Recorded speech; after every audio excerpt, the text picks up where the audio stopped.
Yabaraka, Yabaraka, Yahweh, Yahweh, YHWH, YHWH, Yahweh, Yahweh, Yahweh, Panyawa al Yak, Panyawa al Yak, Yachanka, Yachanka, Yahweh, Yahweh, Yasha'ayahawah, Yasha'ayahawah, Panyawa al Yak, Panyawa al Yak, Wayasham, Wayasham, Laka Shalom, Laka Shalom, Yahweh Bahasham, Yahweh Bahasham, Yahweh Shah, Yahweh Shah, Barak Rapah, Barak Rapah, Yahweh, Yahweh, Yahweh Bahasham, Yahweh Bahasham, Yahweh Shah, Yahweh Shah, Barak Rapah, Barak Rapah, YASHARAHLA, YASHARAHLA. Yabaraka, Yabaraka, Yahweh, Yahweh, YHWH, YHWH, Yahweh, Yahweh, Yahweh, Panyawa al Yak, Panyawa al Yak, Yachanka, Yachanka, Yahweh, Yahweh, Yasha'ayahawah, Yasha'ayahawah, Panyawa al Yak, Panyawa al Yak, Wayasham, Wayasham, Laka Shalom, Laka Shalom, Yahweh Bahasham, Yahweh Bahasham, Yahweh Shah, Yahweh Shah, Barak Rapah, Barak Rapah, Yahweh, Yahweh, Yahweh Bahasham, Yahweh Bahasham, Yahweh Shah, Yahweh Shah, Barak Rapah, Barak Rapah, YASHARAHLA, YASHARAHLA.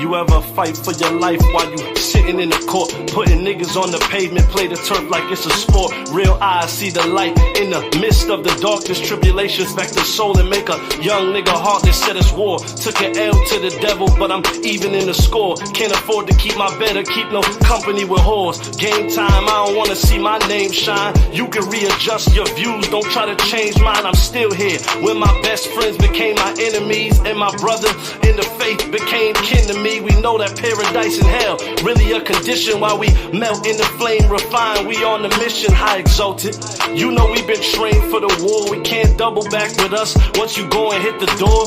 Pain, Lord knows we don't play here. If you don't got love for brothers, then niggas stay there. My name, try to stand and figure it out, but can't ignore my pain. Help a nigga out, but understand that rain of hell. A nigga out for real, but I can't. Yeah. My feelings now, gotta stay in my lane. Try to stand and figure it out, but can't ignore my pain. Help a nigga out, but understand that rain of hell. A nigga's proud for real, but I can't get it. My feelings now. They gon' laugh at you while they strike and shake your hand. The Father gave us pain cause he knows it make a man. We got next, you heard me, I said we got next. We never boast in ourselves, but in the Father we flex. I said you could choose to die or you could choose to live. Stand tall, even if that means that you could lose a rib. We leave it all on the altar while we pray and face the east. Cause a man that hold the word and persevere, that's a priest. Fuck the feet. If they can't hearken, then dust your feet. The earth will be given into the hand of the meek, to the evil beast. No, we won't never ever bow down. The workman rightly dividing, can't put the plow down. We suffer now, God willing we the elect. In a world where somehow good men fall under rejects. Don't take a lot of shit to heart cause we carry precepts. Don't take a lot of shit to heart cause we carry precepts. Understand my name, try to stand and figure it out, but can't ignore my pain. Help a nigga out, but understand that rain or hell. A nigga out for real, but I can't get it. My feelings now, gotta stay on thing. Try to stand and figure it out, but can't ignore my pain. Help a nigga out, but understand that rain or hell. A nigga sprout for real, but I can't get it. My feelings now.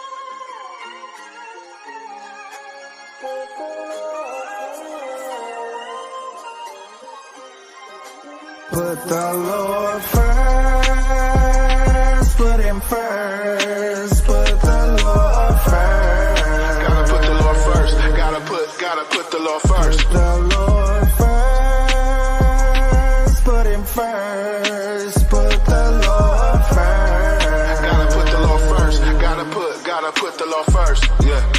They wonder how them dry bones rose from the dirt. Live my life without this truth, mind going berserk. Put them first, he'll show you your worth. Put your hands toward the plow and start doing the work. I cry so much that my tears dried up. In the furnace of adversity, he gon' try us. But having a plan is pivotal for a man. I'm praying towards the east till we back in our land.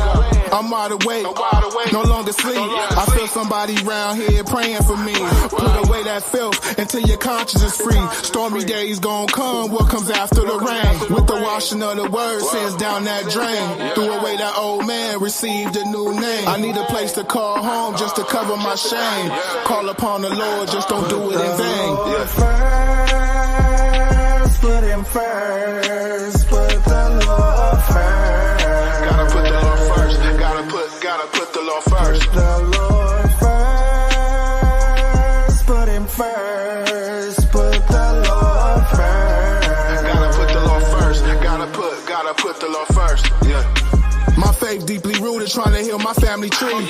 So many blind, some don't get to see. Renew your mind and keep the faith. Can't live this life taking the space. The devil lurking around the corner, another murder. I'm speaking truth to my neighbor, that's for certain. Watch what you speak, cause things can manifest. Cast your burdens on them, don't even stress. Ain't no wisdom in they breath, cut the conversation. I put the Lord first, and ain't no contemplating. These blocks is hot and I ain't talking about Turk. I war with the adversary and I'm building my fort. Standing bold like a lion, cause these souls is crying. Heal these open wounds, cause it's pressure applying. Gird up your loins, these devils are snatching souls. Push to the corner, these youngsters is clutching poles. Put him first, put the Lord first. Gotta put the Lord first, gotta put the Lord first. Put the Lord first, put him first, put the Lord first. Gotta put the Lord first, gotta put the Lord first, yeah.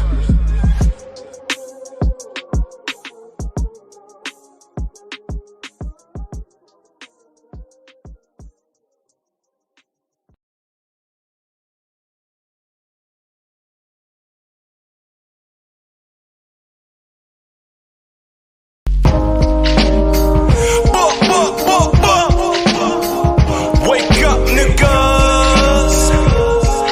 Get dressed. Do impress for the royal ceremony. The one and only. Rose up out the ashes of Babylon. Yo, boom, bow, another empty shell when hot brown lynch fill the gut of the slums with cops gunned down. Another brown boy on the ground. Yellow tape brown, no crown, but not a lost sheep. It's been found as craze round these ways. Scuffed Timbs, fresh fade, switchblades in every block. Nigga, you smell haze, hell rage, fish on the corners where the sinner stays. Last days, we in the prophecies of the last page. And one day we gon' be kings, they gon' be slaves. Mansions on mansions, gold streets that they paid. Tribes up, if you don't bow down, get lined up to the King of Kings. When he come, you all fuck. No war, no suffering, no phantom. The things that come in the new world we can't fathom. Paradise, couple Eves, one Adam. No more fight fighting and bickering with your dragon. The people always making noise. Yeah, they think we bluffing. They think we came from nothing. And we the real McCall. Death before dishonor. The rotten apple left a seed, rose up to a power. The people always making noise. Yeah, they think we bluffing. They think we came from nothing. And we the real McCall. Death before dishonor. The rotten apple left a seed, rose up to a power. Just the prince who won his pitch, returning to his throne. Spitting image out of Shem, who found his royal robe. Peculiar nation on my limp like a broken bone. Purple drink benevolent and the grape is overflow. We bow our heads to the great king of Jerusalem. So to the ghettos of the hall where we losing sons. Speckled birds from them curves, the peculiar ones. Say don't praise to the east, don't let them move a tongue. Illuminati cross the body, 12 gauge shotty. The government's one is dead, the prophecy they find me. Trapped up in the tri-state, bruise around me.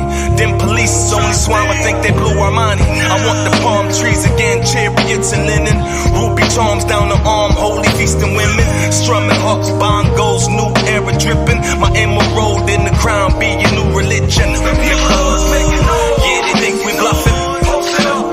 They think we came from nothing. And we the real McCall. Death before dishonor. The rotten apple left a seed, rose up to a power. The people always making noise. Yeah, they think we bluffing. They think we came from nothing. And we the real McCall. Death before dishonor. The rotten apple left a seed, rose up to a power. Rose up to a power. Saw them bruise all day, I know what time it is. The one and only YHWH, YHWH.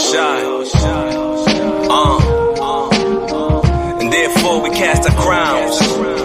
And to the mother, your son's back in town. Them boys back around.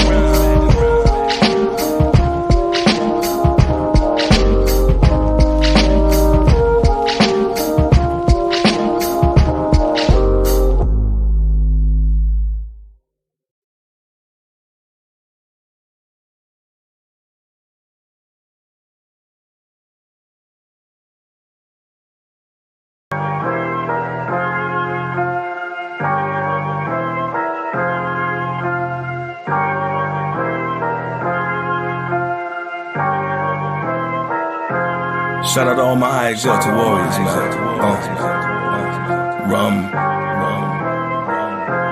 Rum Gadal, Gabaryam.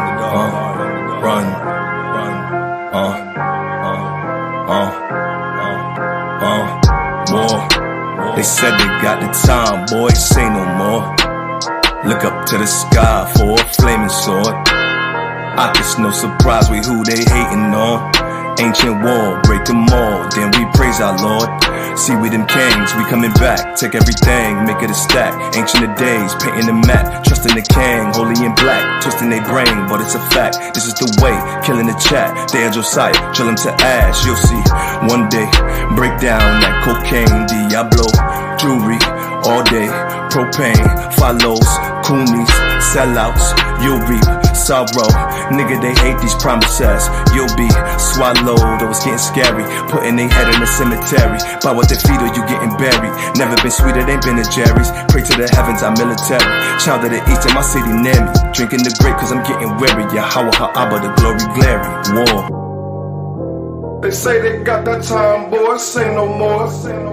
Look up to the sky for that flaming sword. They done woke a lion, boy, we David's boys. Look into our eyes, trust we play this war. Look into our eyes, trust we play this war.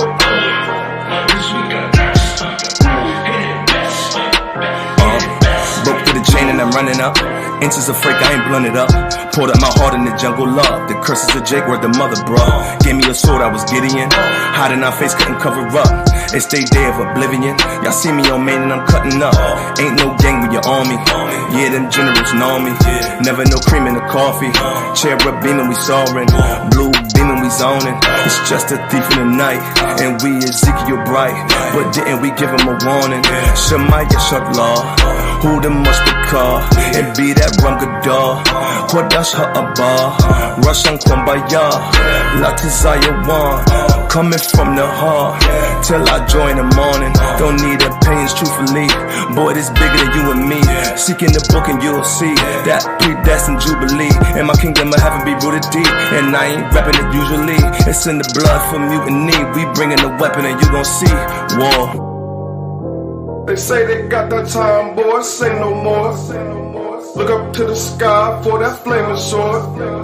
They done woke a lion, boy, we Davis boys. Look into our eyes, trust we players, boy. Look into our eyes, trust we players, boy.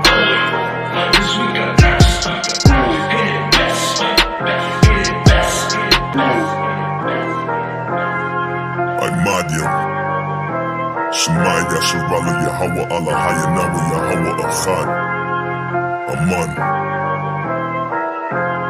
Ram Gadal Gabaryam Panah Shaquat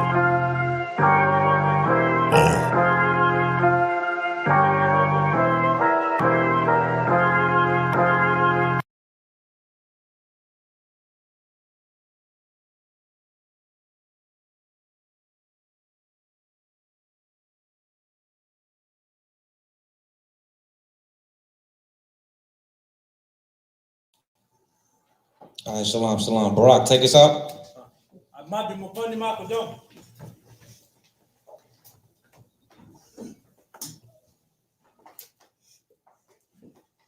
Repeat after me. Tazadayak. Tazadayak. Athah. Yahweh. Yashar. Washapat. Yakub. Tazawayat. Tazadak. Adak Yakub. Wa'ab. Awana. Tazamath. Hayana. Panah. Hayah. Shakakwa. Tazarapal. Amaratka. Ma'ad. Wa'ibadka. Ahaba. Tazayar. Anab. Chaya. Wana. Azab. Pakwat. Yaka. Ma'at. Shaka. Ka'afia. Tazadayak. Tazadak. Awalam. Wathal. Rakab. Amat. Tazar. Wama. Tazawak. Matab. Awa. Nayab.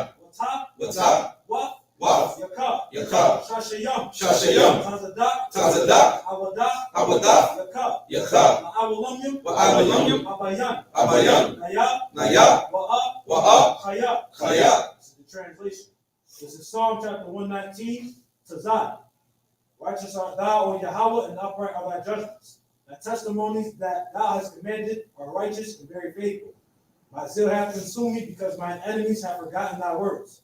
Thy word is very pure, therefore thy servant loveth it. I am small and despised, yet do I not forget thy precepts. Thy righteousness is an everlasting righteousness, and thy law is the truth. Trouble and anguish have taken hold on me, yet thy commandments are my delights. The righteousness of thy testimonies is everlasting. Give me understanding, and I shall live. In the name of Yahweh, Shemi Yahushai, the one from Yud, Aman. Aman.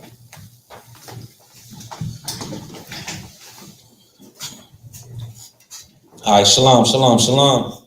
How y'all doing today? The water for the water, whoever put this up here. Y'all see the title of the class. Today we're gonna be going into an extensive PowerPoint, especially with everything that's going on in the world, with the Kyries and Kanye West and Dave Chappelle's. So as easy as it is to prove who we are in the Bible, because it's very easy and very simple, we also have to learn how to do this with secular history, extra biblical sources, archaeology. So I compiled a lot of information. Yeshaya can attest to this. I actually took a lot out because we would have been here till the morning. You know what I'm saying? So I took a lot out, which I will be not bringing out all of it, because I like to hide some sources, but I'm bringing out some in some future classes when I break down the tribes, because that's what I will be doing. I'm going to prove who Ephraim is, prove who Judah is, Levi, Benjamin, even going into the Dan. So I'm gonna be proving that. Just so brothers could understand what I'm doing from here on, right? So, all right. Let's just get straight into it. Let's get straight into it. Let's get Salakia.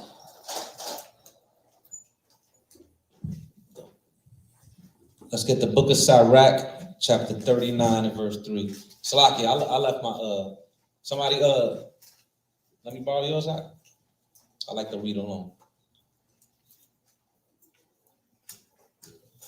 The what? Sirach 39 and verse 1. Yeah. Sirach chapter 39 and verse 1.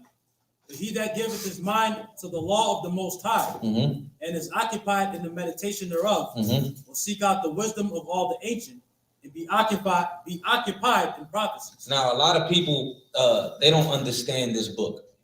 I'm gonna be quite frank. And you know, through the Most High, through the Spirit breathing in life to the valley of dry bones, we're beginning to wake up. But just as Isaiah chapter 28 gives the blueprint, the blueprint is right here. Somebody that's keeping their mind on the law, okay? And then from you meditating on the law, you will begin to understand what? You will begin to be occupied in the prophecies. And the revelations and the truth of the scriptures will begin to be revealed to you. Continue reading. Verse 2, he will keep the sayings of the renowned men. And where subtle parables are, he will be there also. So in the parables of the scriptures, you'll begin to understand them, right? You'll begin to know what's going on here, what's going on there, so on and so forth. You can understand what Yahawashi was talking about. You can link up prophecies, right? Continue reading. Verse 3, he will seek out the secrets of grave sentences. See, and just as it says, get that real quick, and what's that, Proverbs 25 and 2? Read that again, bro. He will seek out the secrets of grave sentences. He's going to seek out the secrets of Shalaki, grave sentences. All right, read that real quick. Proverbs chapter 25 and verse 2. Go ahead. It is the glory of the Most High to conceal a thing. You see, it's the glory of the Most High to conceal something, right? Hide something. That's why it's a secret. He conceals it. Read. But the honor of kings is to search out a matter. But the honor of kings is to search out a matter. Meditate in the law. Be occupied in prophecies. Watch and align the things that's going on the earth with the Bible, right? Study archaeology, study history, study science, anthropology, so on and so forth. And all of it will begin to make the Bible come to life. All right, finish that up in Sirach. He will seek out the secrets of grave sentences. Go ahead. And be conversant in dark parables. So this is why you see, you know, the foolish things of the world confounding the wise. This is why you see people who were once drug dealers and gangbangers and drug addicts and potheads and Muslims and Christians understanding and tapping into this Bible all across the earth, primarily here in Babylon. All right, let's go to Psalms 107 and verse 10. Psalms 107 and verse 10. Babu Kushar. Psalm chapter 107 and verse 10. Such as sit in darkness and in the shadow of death, being bound in affliction and iron. You see, we are these people that are sitting in darkness and we're living in the shadow of death. This is why most of us live in the ghettos of America. And you open up your door, right? And what do you see? You see nothing but death, drug addicts, police brutality, prostitution, people bugging out on the street corners, right? Read it again. Such as sit in darkness and in the shadow of death, being bound in affliction and iron. Being bound in affliction of iron. And this is what happened to our people. We were the slaves. We were on the cotton plantations, sugarcane plantations. We were taking out the diamonds and the gold and the silver and the precious minerals from the mines and the mountains of the Caribbean islands, Central, South, North America, all over the place, man. That was us and the tobacco plantations, and they had fetters of iron on us, and we had scars of whips on our back, Right? Keep reading. Verse 11, because they rebelled against the words of God. And this is why it happened to us, because we rebelled against the words of God. Continue.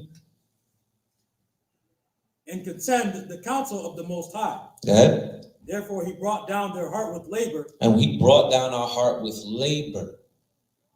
We still living in harsh conditions, man. Very harsh conditions that the entire world doesn't give a damn about. Let's send millions of dollars to Ukraine. When we've been living like the freaking blown up cities in Ukraine since forever. You understand? Abandoned buildings and drug addicts and you can name it. It's countless. Continue. Therefore he brought down their heart with labor. They fell down and there was none to help. And there was none to help. Because our only help is going to be who? YHWH. He's our only help. And through YHWH, we get to the Father, Yahweh. He's the only one that's going to redeem us, man. He's the reason why we're even to speak the things that we're speaking. How do you think these celebrities know, man? How do you think they know? Because from the labor that our people have been doing on the street corners, right? Let's go to Deuteronomy 32 and verse 20.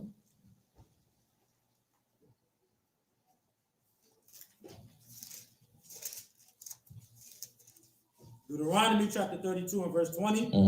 And he said, I will hide my face from them. I will see what their end shall be. For they are a very forward generation. Children in whom is no faith. And you see that today, right? Children in whom there is no faith. Faith, a forward generation, man. That's why the Lord had to hide his face from us. But through us repenting, right? As it says in, what is Chronicles 7 and 14? We repent, cry to the Lord, and he's going to heal the land, man. That's what you see happening before us. The Lord is healing our people, man. Continue. Verse 21. Yeah. They have moved me to jealousy with that which is not God. They have provoked me to anger with their vanities. And I will move them to jealousy with those which are not a people. I will provoke them to anger with the foolish nation. Now we know, I'm not getting into this breakdown, all right? Because this is a whole nother 2-hour class. But we know that the people that this is talking about was happening during the time of Christ. Okay? And these people were the people that were outside. Get a precept real quick, Ezekiel 11 and 15. And the people that he was provoking, the Judeans, because that's what they were, in Jewry, right? The people that lived in the land, he was provoking them to jealousy with the scattered Israelites that weren't circumcised, that were in idolatry, that were in paganism, that had tattoos and had all these crazy things going on. So the Lord also went to them to redeem them. And the people of the land got provoked to jealousy. This is what this is talking about, all right? It's not talking about being provoked to jealousy with a white man or a Chinese man. That's not what it's talking about contextually, all right? That's a whole nother breakdown. Read that real quick for the precept for that. Ezekiel chapter 11 and verse 15. Son of man, thy brethren, even thy brethren, the men of thy kindred, and all the house of Israel, holy are they unto whom the inhabitants of Jerusalem have said. So unto the inhabitants of Jerusalem have said, and they're saying this to everybody outside of the land. What are they saying? Get you far from Yahweh. Get you far from Yahweh. Yeah? Unto us is this land given in possession. Unto us, unto the Judeans, Judah, Benjamin, and Levi is this land given in possession. Not you people who's following Greek customs, not you Scythians or barbarians. None of you people, you can't come back here. You've been cast away. Where's your certificate of circumcision? Because that's what was going on. So they, through the Lord, through Christ, dying on the cross, gave these people another chance to come back. That's all this is talking about. But let's go back to Deuteronomy 32 and let's continue reading. Deuteronomy chapter 32 and verse 22. For a fire is kindled in mine anger, and shall burn unto the lowest hell, and shall consume the earth with her increase, and set on fire the foundations of the mountain. And how did this happen? This is 70 AD. So now you're seeing the outline of what's happening. So you see Christ comes, you see Christ is provoking the Judeans through his apostle Paul, right? To jealousy and anger through going to the scattered Israelites round about. Now you see 70 AD happening. Continue. I will heap mischiefs upon them. I will spend mine arrows upon them. Mm-hmm. They shall be burnt with hunger and devoured with burning heat and with bitter destruction. I will also send the teeth of beasts upon them. He will send the teeth of beasts upon them. So if you read something like the Ketos Wars, what the Romans used was massive dogs, okay, to completely devour the Israelites out of the land, man. This is why we scattered, and we're going to go there, into Africa. Okay? This is why we also got scattered into Europe. Okay? This is what began to happen. This can also apply to when they came to the Americas. Because what did the Spaniards use? They used bull mastiffs. And those are big-ass dogs. You understand? I will never have one of those in my house. I'm scared. Salakia. All right? Keep reading, huh? I will also send the teeth of beasts upon them, and the poison of serpents of the dust. Good. The sword without and terror within shall destroy both the young man and the virgin, the suckling also with the man of gray hairs. And this is us getting conquered. Now, through us getting conquered, what happened? Keep reading. I said I would scatter them into corners. He scattered us into corners. How? Transatlantic slave trade. That started in 1492 on the island of Hispaniola and the island of Borinquen. And he began to put the Lucayan Indians, Arawak Indians, Taino Indians, and Siboney Indians, and Carib Indians in slave ships and brought them to Seville, Spain. That was the brink and the start of the transatlantic slave trade. And then as time went on, what did he also do? He put people that were in Europe, okay, the Jews and the Israelites of Europe in slave ships. Then eventually made his way down to where? With the start of the Portuguese doing it, the west coast of Africa, and began to scatter us all across the earth. All right? Everybody got that? All right, all praises. Let's go to Zechariah 1:15. Because even though this was prophesied, the Lord did, he said something.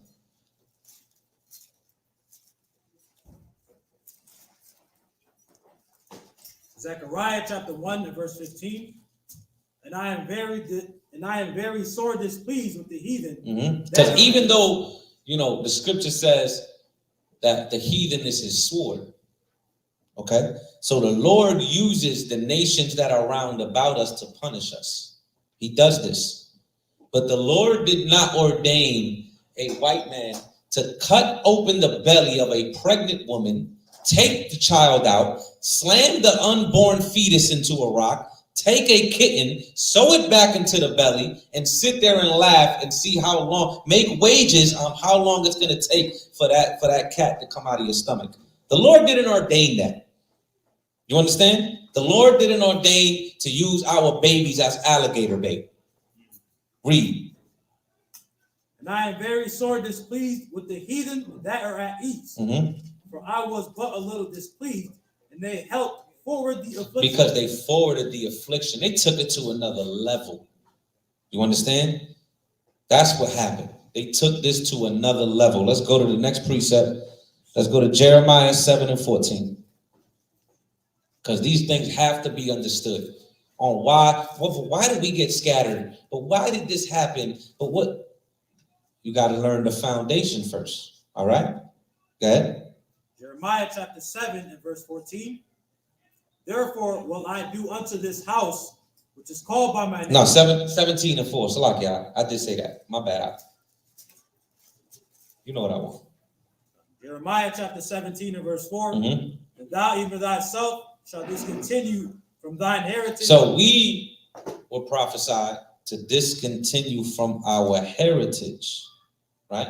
I heard I'm not going to say his name, but I heard a Christian apologist, right? Because I study these guys. I heard a Christian apologist say that the Israelites discontinuing from their heritage happened in 70 AD because their heritage is just the land. So them discontinuing from their heritage was them getting kicked out of the land. Get Sirach 17 and 11. Let's just kill that real quick.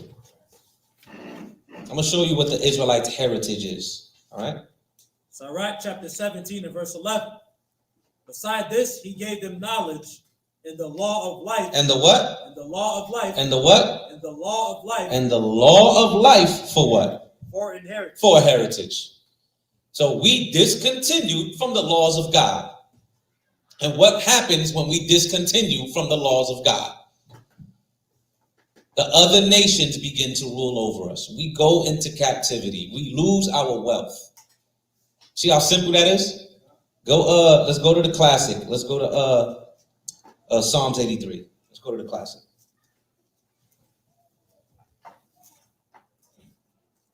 Psalms chapter 83. Verse 1. Psalms chapter 83 and verse 1. Keep not thou silence, O God. Hold not thy peace, and be not still, O God. For lo, thine enemies make a tumult, and they that hate thee have lifted up the head. So our enemies made a tumult, okay? And they're lifting up, they're proud, okay? Read. They have taken crafty counsel against thy people, consulted against thy hidden ones. And they take crafty counsel against us. To this day. That's why you go to the suburbs, it's organic, and, you know, just apple picking. And you go to the ghetto, there's barely any trees, all right? And there's nothing but genetically modified organisms. There's way more white lines in the sky. There's our neighborhoods are drug infested. The police hunt us down. They don't protect the neighborhood. They protect their own governmental society, man. They don't protect the people. Protect and serve. Protect and serve who? Shaitan. That's who you protect and serve. All right? Keep reading. They have said, come and let us cut them off from being a nation, that the name of Israel may be no more in remembrance. Now this is key. That the name of Israel may be no more in remembrance. This is why they want you to call yourself Black, Hispanic, Native American, African American, Negro, Puerto Rican, Mexican, Cherokee, Blackfoot. They want you to be under all these names, but what? But Israel. This is how you know what Kanye West did had nothing to do with George Floyd. They don't care because Kanye West has said things that were anti-Black, quote unquote, for years. Kanye West, he had a MAGA hat on. Kanye West said slavery was a choice. He said things that were, quote unquote, anti-Black. But when he said, yeah, the Jews are Black, you can't say that. When Kyrie just posted a damn DVD, he posted a DVD. That's all he did. He posted a DVD, and what happens? Because of the content on what's in the DVD, which is an attempt to prove who the children of Israel are. And it points to us. Now it's a problem. Why? Because the name of Israel is supposed to be no more in remembrance. They don't want you to utter that name. You could be a Muslim. You could be NOI. They want you to be a Christian. Because Christianity is slavery.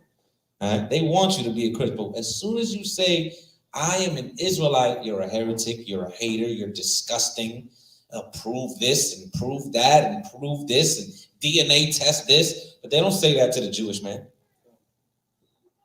When he comes and says, in Israel. I don't know why. Why does he talk like that? That's another mystery.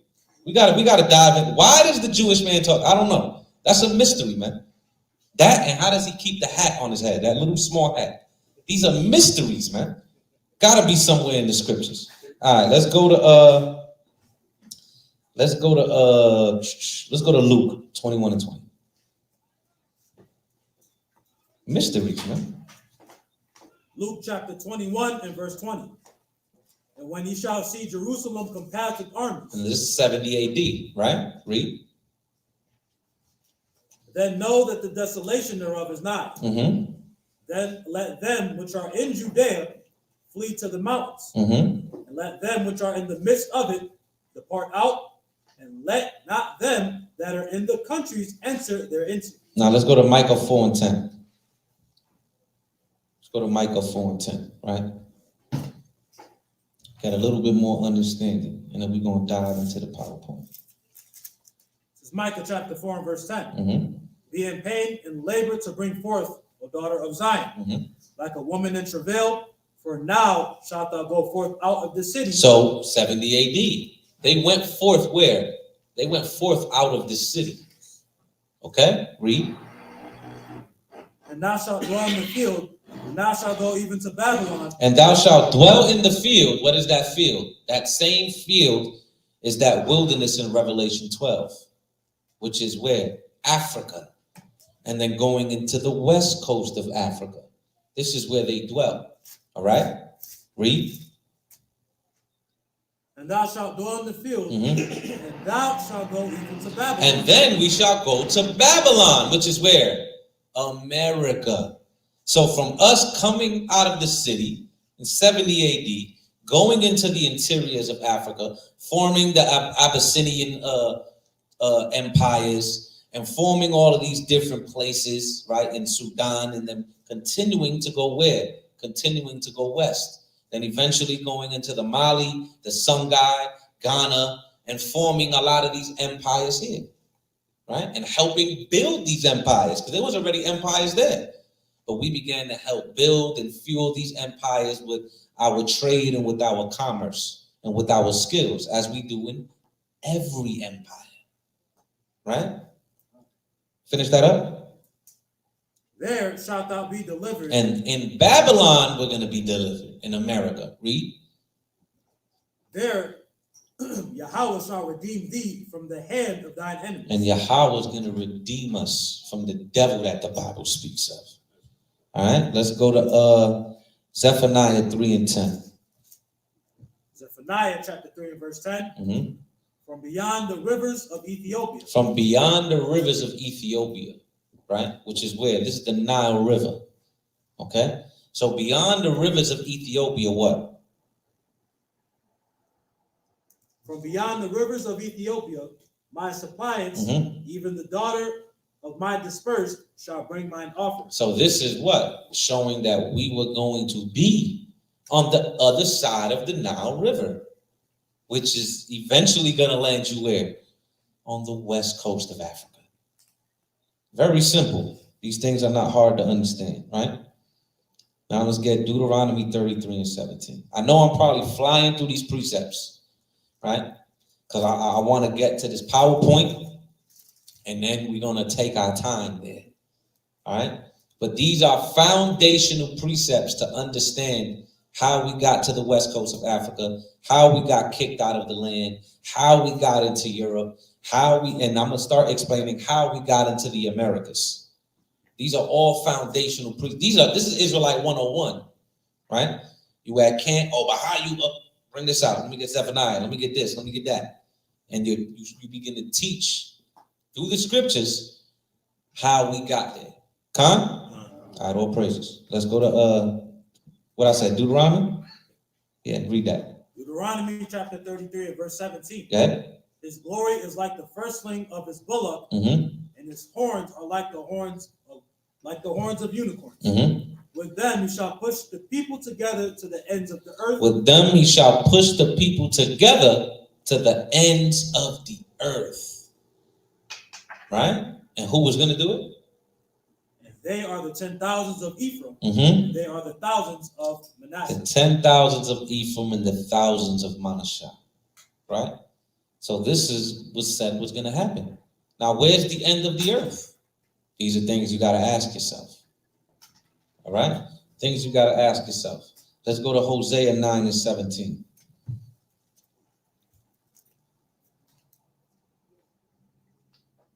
Hosea chapter 9 and 17.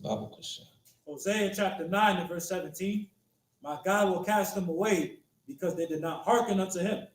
And they shall be wanderers among the nations. They shall be what? They shall be wanderers among the nations. See, the northern kingdom was to be wanderers among the nations. Okay? So the northern kingdom was scattered as well in a variety of places, but the bulk was right here in the Americas. You know what I want, huh? In the Apocrypha. Let's go to the classic. 2nd Ezra, chapter 13 and verse 39. Mm-hmm. Whereas thou sawest that he gathered another peaceable multitude unto him. Go ahead. Those are the 10 tribes which were carried away prisoners out of their own land in the time of Hosea the king, whom Salmanassar the king of Assyria led away captive. When this happened, Abadi?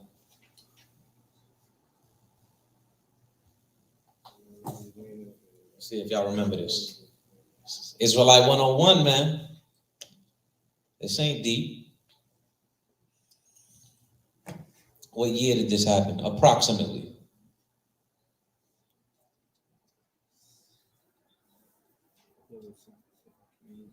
Between 725 and 722 BCE.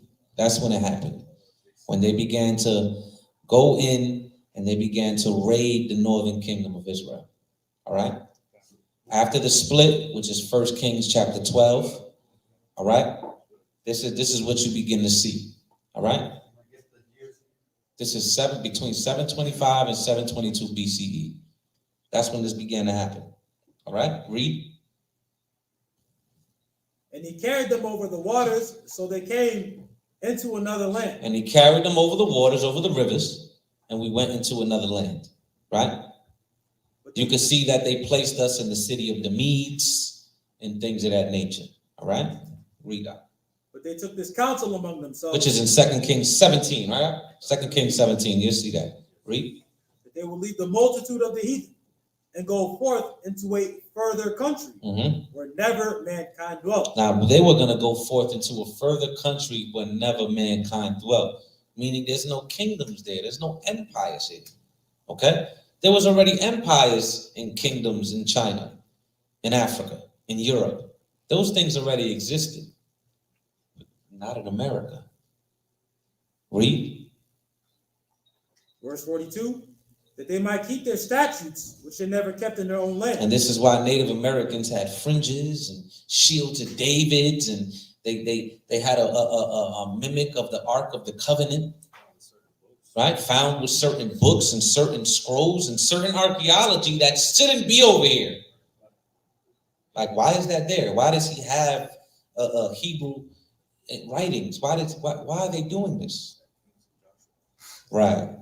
Continue. Verse 43. And they entered into Euphrates by the narrow passages of the river. For the Most High then showed signs for them. Held still the flood till they were passed over. For through that country there was a great way to go. So through that country there was a great way to go. So it was a long time to get to that location where they were going to settle and begin to build their empires and their civilization. Continue. For through that country there was a great way to go, namely of a year and a half. And the same region is called Arsarit. Arsarit. Now, Arsarit is not a name of a place. Arsarit is the Greek transliteration of meaning another land in Hebrew. That's what it is. Another land. Okay? That's all it is. Jump down just to prove a quick point to verse 48. Verse 48? But those that be left behind. See, that shows you not all of the northern kingdom came to America because there were some left behind. Okay, read.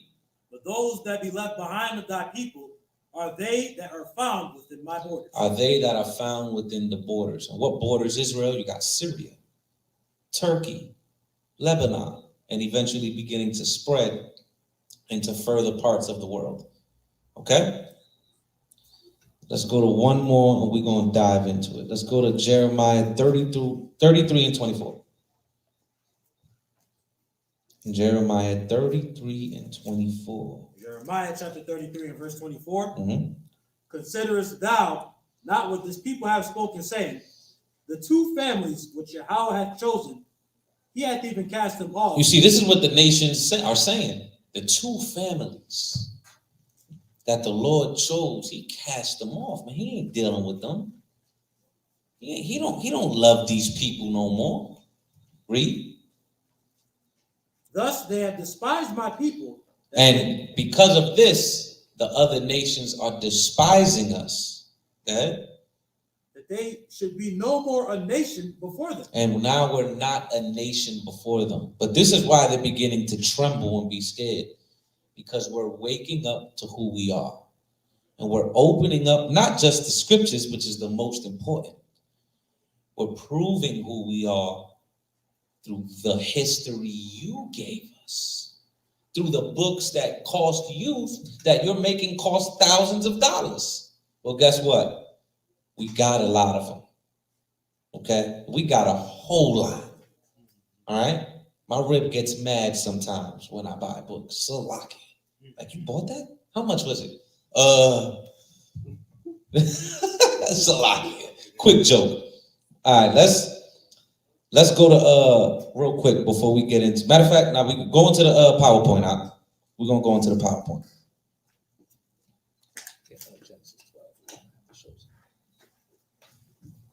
Make it, you know, big. Pause.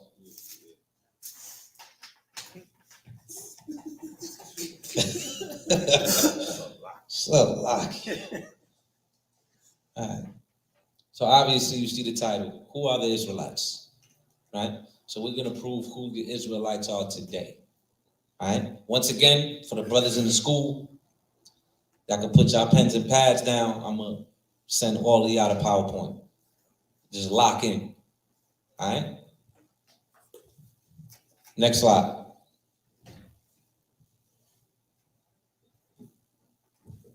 You see, this is the table of contents. So this is what we're going to go through. And everybody clap it up for Yeshaya, man. He did this for me. You know what I'm saying? He did this for me. I edited it up a little bit, make it pretty. Added a couple more slides, you know, because he did a lot. My man's did a lot. You know what I'm saying? So we're going to be going into Israelites in Antiquity. And that's going to be a little bit shorter. Because what we're going to do is, I'm going to bring this out even more in the future. All right? Then we're going to do medieval Jews of Europe. We're going to be Jews of West Africa, Israelites in Precolumbian America, and Israelites in Slavery. Okay? That's what we're going to do. Continue. Next slide.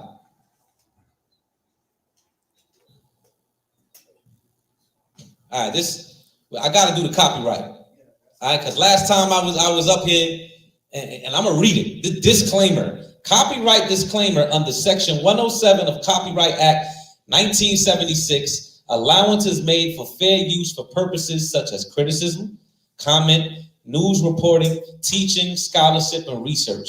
Fair use is a use permitted by copyright statute that might otherwise be infringing. Non-profit, educational, or personal use tips the balance in favor of fair use. Now, I got to bring this out because last class, I was doing something. They shut the YouTube down in the middle of the class. All right? So, Esau, I'm beating you to it. All right? Next slide. Beating you to it, Esau. I got to read that, Yeshaya. This is from William Casey, the CIA director. I want y'all to hear this. I'm doing this in the beginning so y'all can understand why the knowledge that I'm going to bring out is not taught in the forefront. Because the only way to control the earth is to control who? The minds of the chosen. It's the only way. Read. This is the first staff meeting they ever created, this organization. He immediately said, we'll know our disinformation program is complete. Everything the American public believes is false. You see that? So the CIA said, we know our disinformation program will be complete when everything the American public believes is false. I didn't write that quote. I didn't make that up, because there is a quote unquote conspiracy, an agenda to blind the minds of millions of people, primarily the blacks, Hispanics, and Native Americans of Negro and Indian descent. They don't want you to know who you are. Because when you know who you are, you know you have a duty in this earth.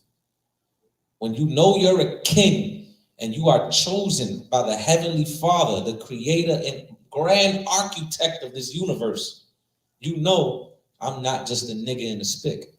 I'm not just supposed to be getting high and selling drugs. I'm supposed to do more with my life because God designed me like this. Next slide.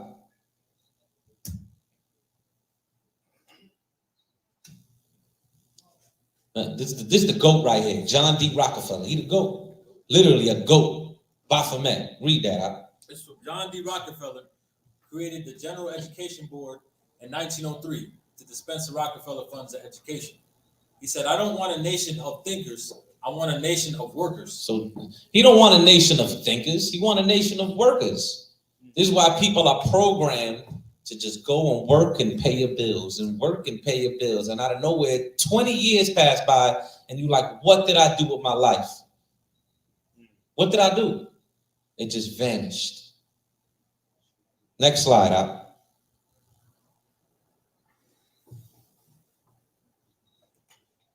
This is from Zygmunt Brzezinski in 1972. Shortly, the public will be unable to reason or think for themselves. They'll only be able to parrot the information they've been given on the previous night's news. So you see, this is all psyops. This is social engineering. You're only gonna parrot what you see on the previous night's news. This is what's going on in the world, all right? And people don't realize this. I'm reading from the scholars. All right, shalom. Shalom. Lord be with you, brother. Lord be with you. Bless your Christian heart. Okay? Next slide. This is from Carter G. Woodson in 1933, The Miseducation of the Negro.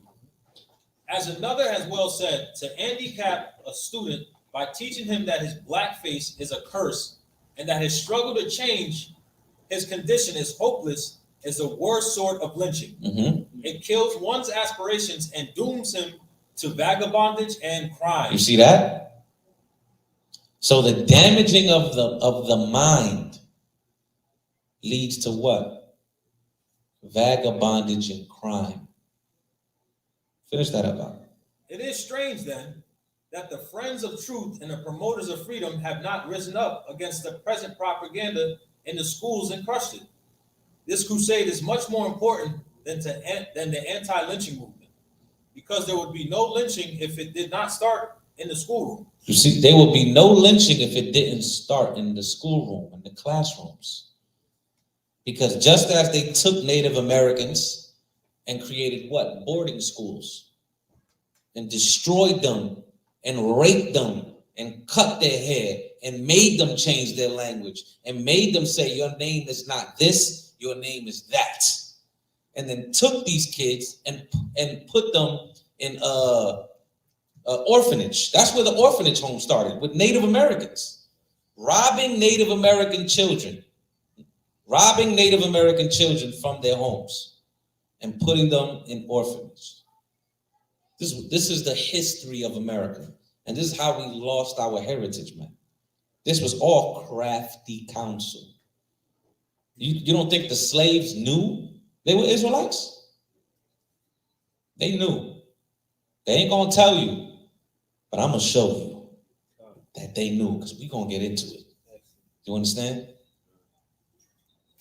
Next slide. Oh, matter of fact, it's all good. Next slide. So now we in the Israelites in Antiquity. So now what we have to understand is who is the forefathers of the Israelites, which is the lineage of Shem. Okay? And who was Shem? How did Shem look? Where did Shem dwell? We got to understand these things. All right? Let's go to Genesis real quick. Genesis 12. 12:1, I believe it is, that right? Genesis chapter 12 and verse 1. Yeah. Now Yahweh had said unto Abram, get thee out of thy country, and from thy kindred, and from thy father's house, unto a land that I will show thee. So Abraham left the land that he was originally at. And that's when he began to go into the quote-unquote land of Canaan. All right? Is that it on that? Now go to Joshua. Last chapter. You know what I want? You know exactly what I want. What's that? Chapter 24 and 2? Joshua chapter 24 and verse 2. Yeah. And Joshua said unto all the people, thus saith Yahweh, power of Israel, your fathers dwelt on the other side of the flood in old times. So your fathers, Abraham's fathers, dwelt on the other side of the flood, meaning the other side of the river. Go ahead.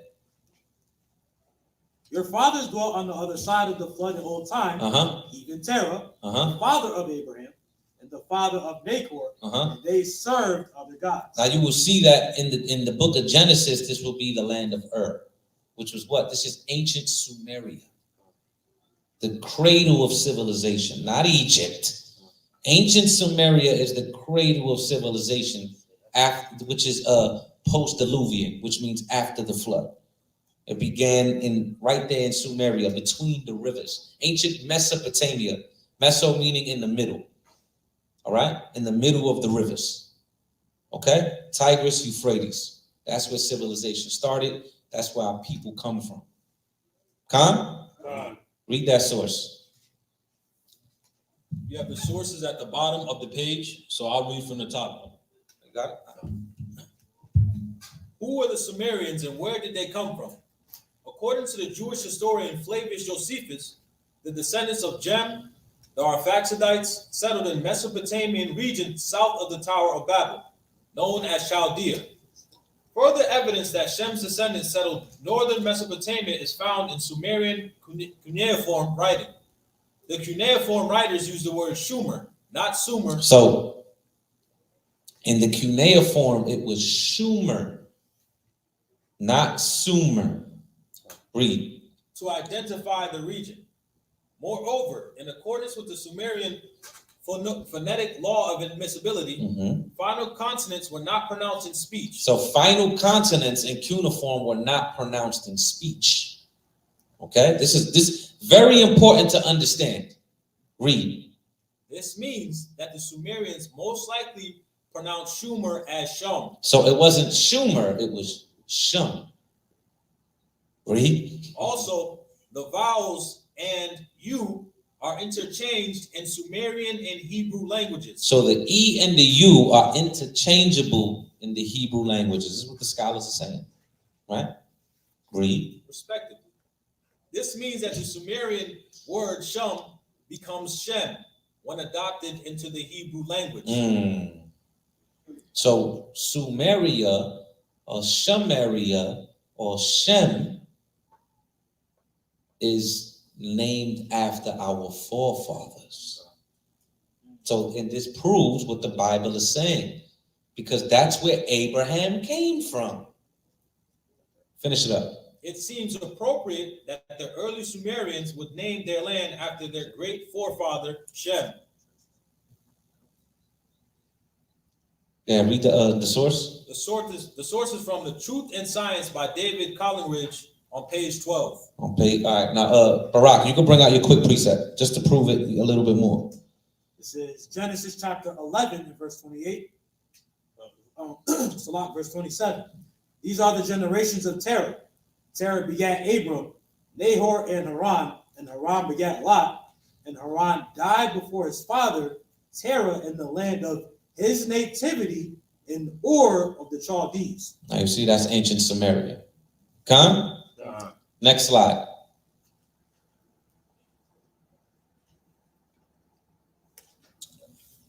This source is from Our Common African Genesis, 2nd edition, page 60 by Larry West.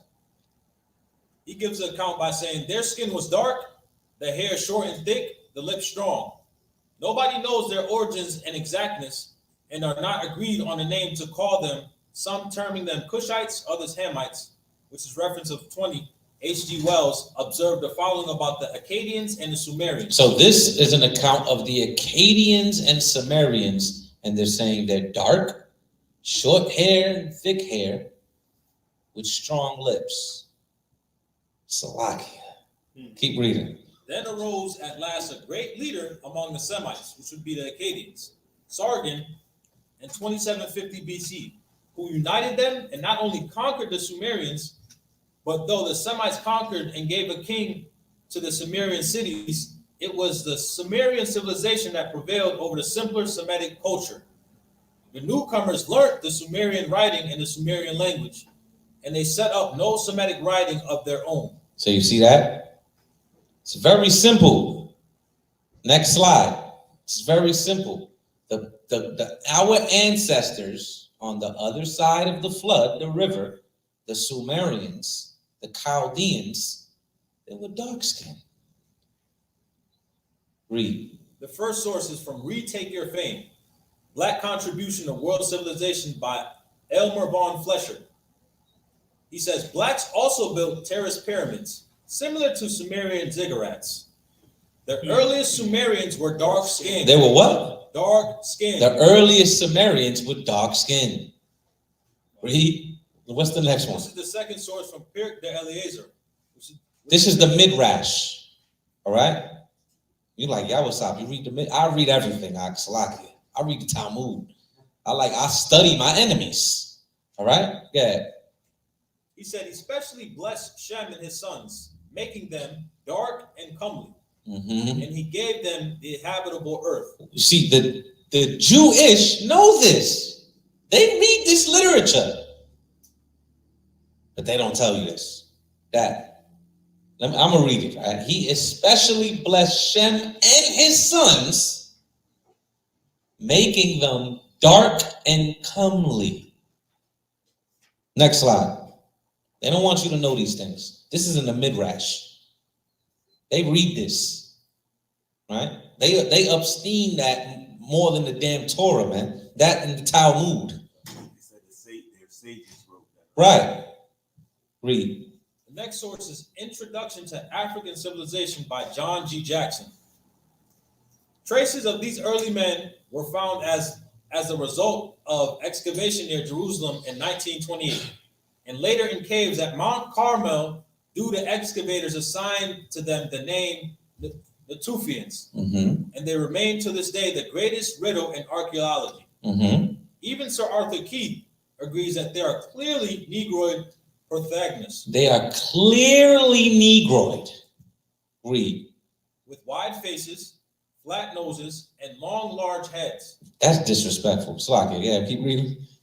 So Arthur goes on to say that these early Palestinian blacks. These what? Early Palestinian blacks. Go ahead. May have been the ancestors of the Semites and Arabs of biblical times. Wow. I could stop here. I could be like, class over. Shalom. Y'all boss y'all. I could stop right here. But we're going to keep going. When I tell you the sources is just going to pile up and pile up and pile up. Go ahead.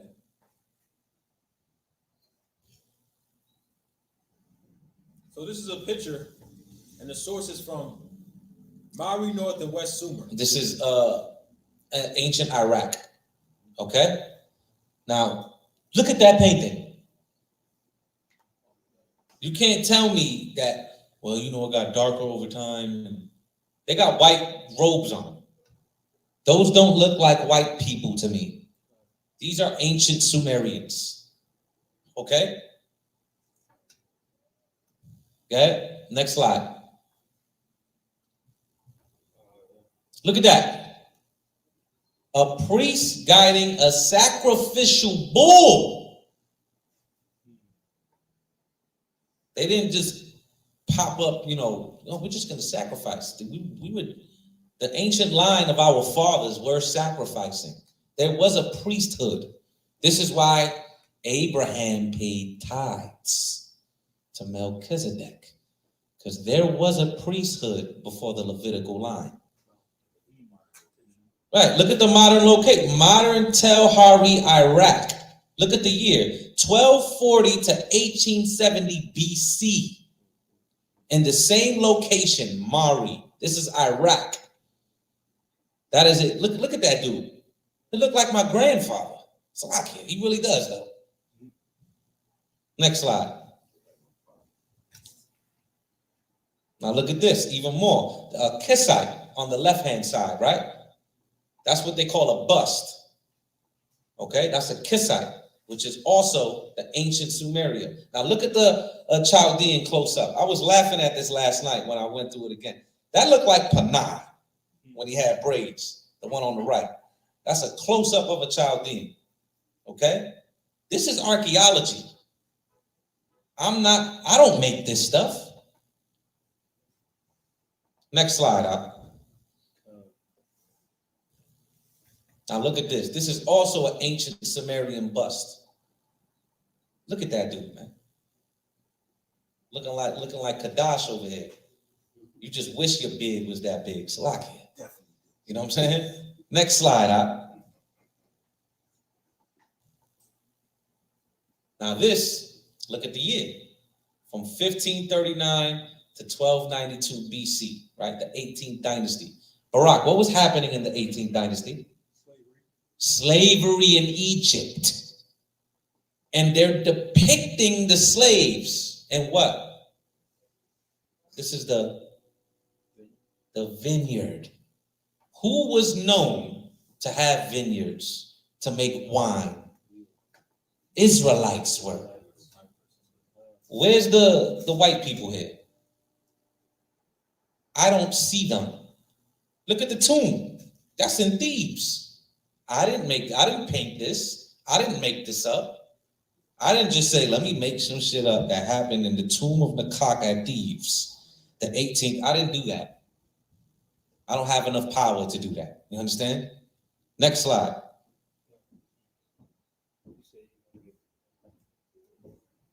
Now look, Hebrews making mud bricks, okay?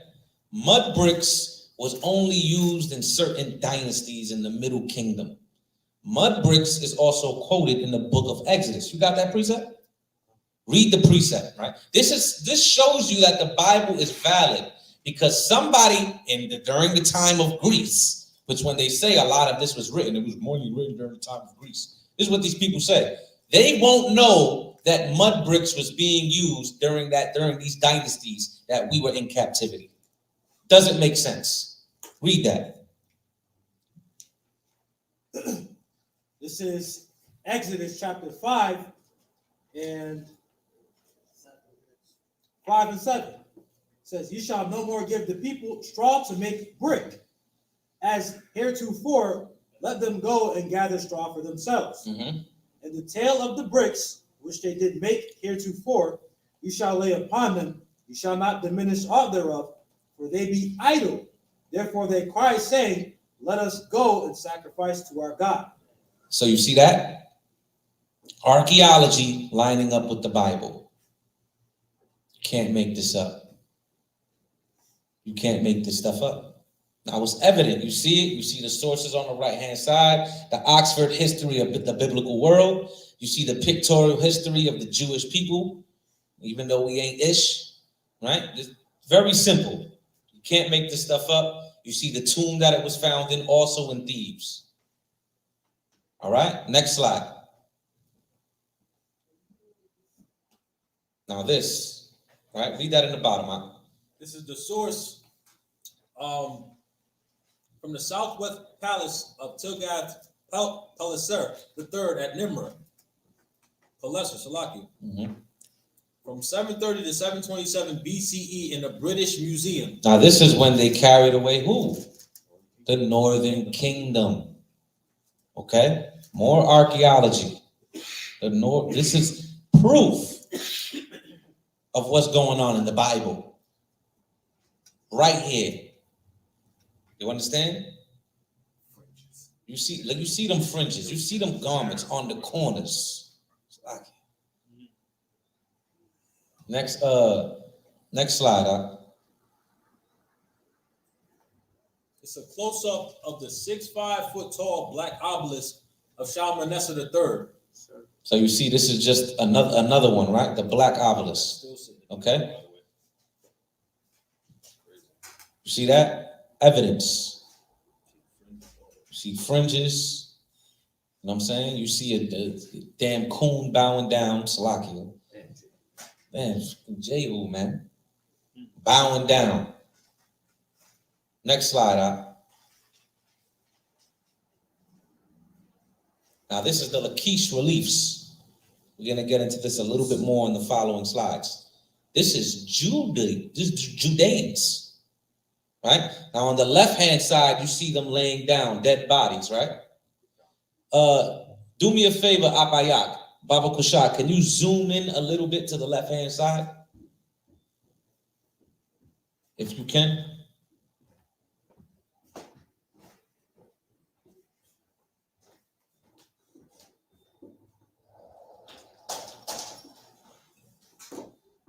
If you can't, it's all good. Just let me know if you can or you can't.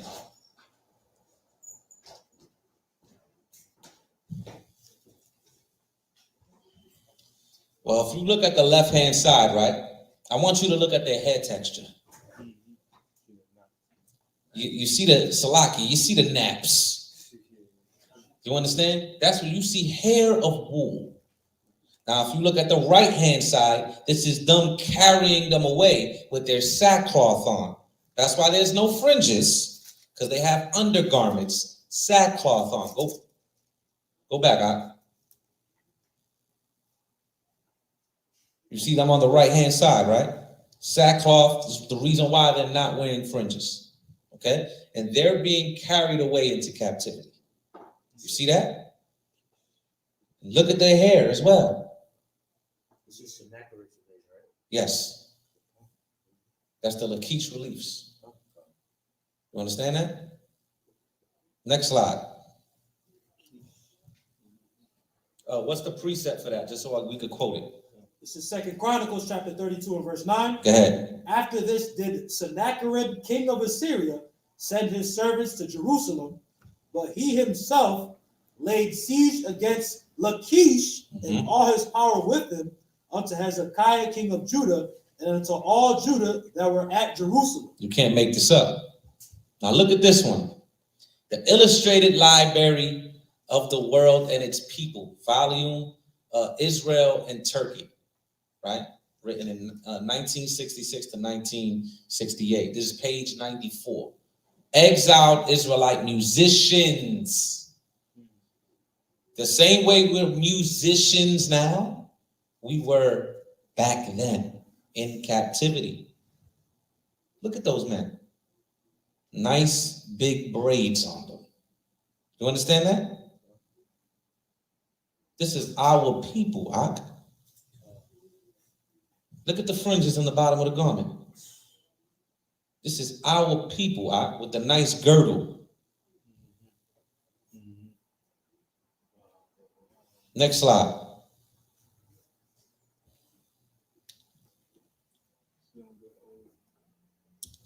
That's a Jewish book printed in Jerusalem.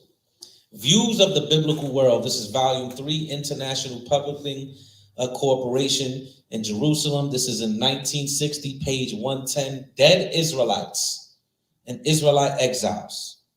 Now you see on the left-hand side, you see the artifact. On the right-hand side, it's a zoom in of the artifact. Look at the dead Israelites. Look at them.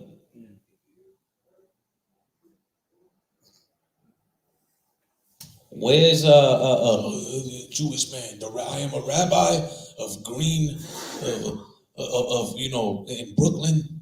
In Kyrie, you have to apologize because you hurt our people. And in 1942 to shut the hell up, bro.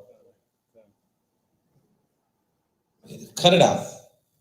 What is the evidence that you're printing? You made this. I didn't make this. You made this. Next slide. Now, this is in Dera Yoruba, right? A synagogue, the oldest synagogue in the world, by the way, today. In Dera Yoruba in Syria. Now look at this is Moses and the Hebrews crossing the Red Sea. Where's the white people there? They're the same people that, same color as the people that's drowning in the sea.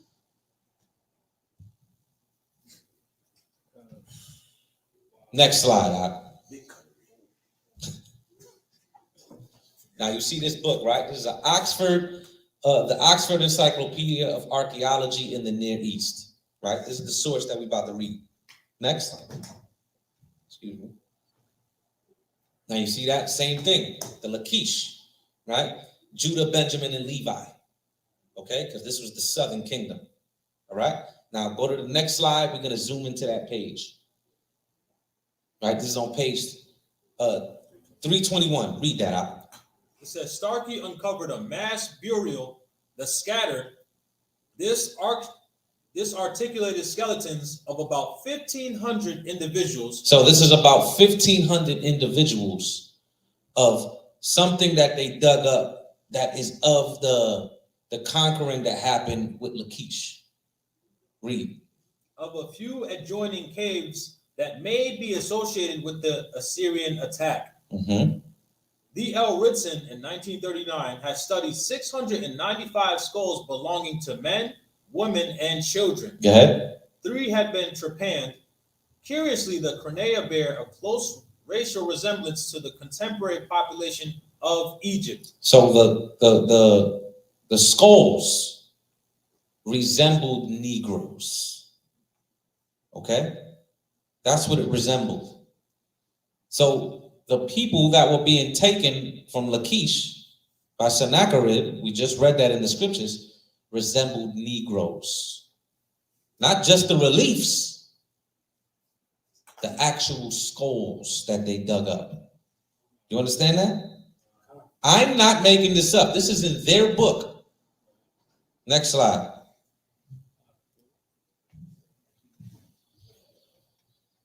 Now, I put this in here just for a little bit of fun. Yeah, you know what to do. This is Ruddy. Oh, read the source real quick. Pictorial Bible Dictionary. By Zondervan. Shout out to Zondervan. Go ahead. It's Ruddy. A word used to refer to a red or fair complexion in contrast to the dark skin of the Hebrews. In contrast to the dark skin of the Hebrews. I just threw this in there just to be funny. Why not? Ooh. Next slide.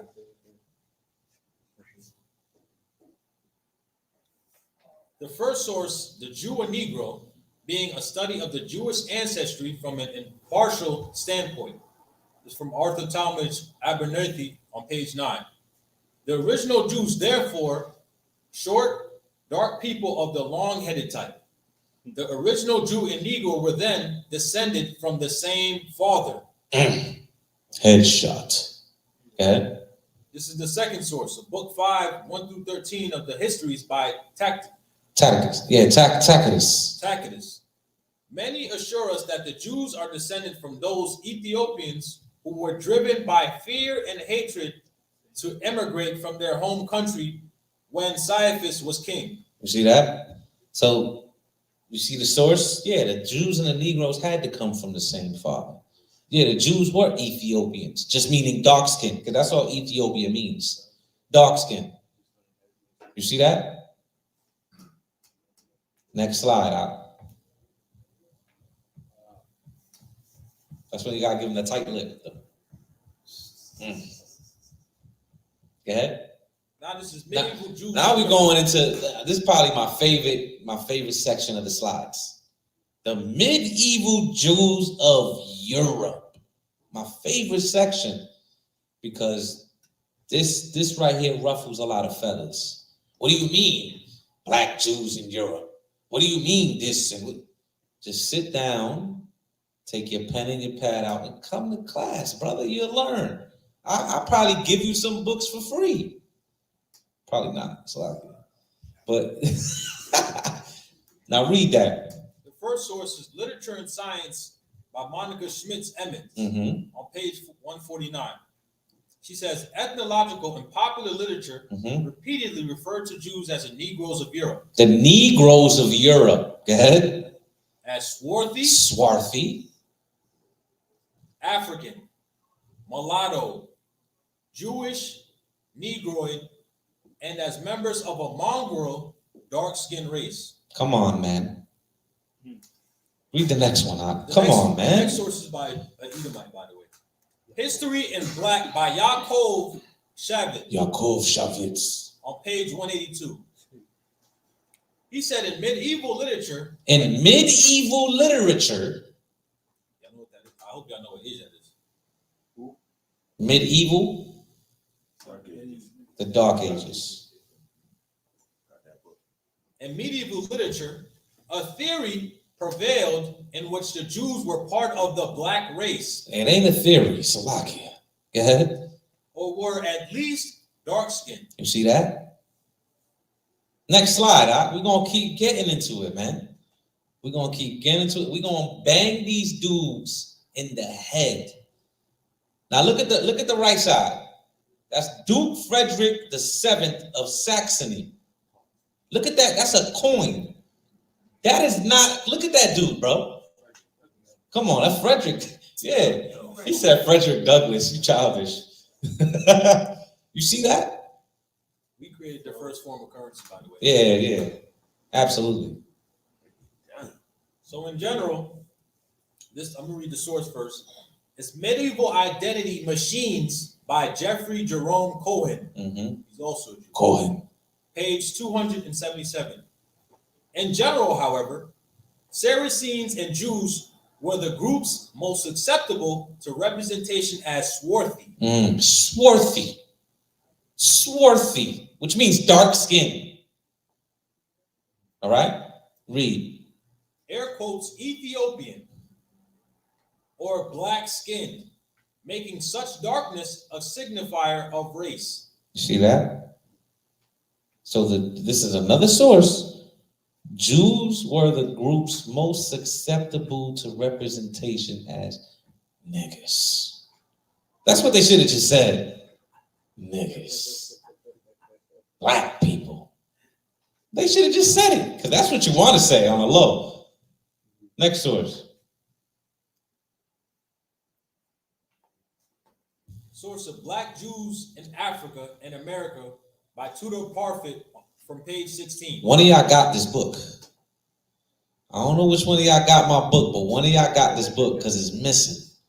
I was glad I had pictures of it on my phone that I just found randomly, and I was like, ooh, one of y'all got my book, man. I'm going to find it. Yeah. Sefer Yosef McKenna, which boasts that we Jews are from a clean and white seed, therefore our faces are black. But you hear that? This, because a lot of people like to go into certain quotes of Jews, and when they hear pure, clean, and white seed, white meaning pure.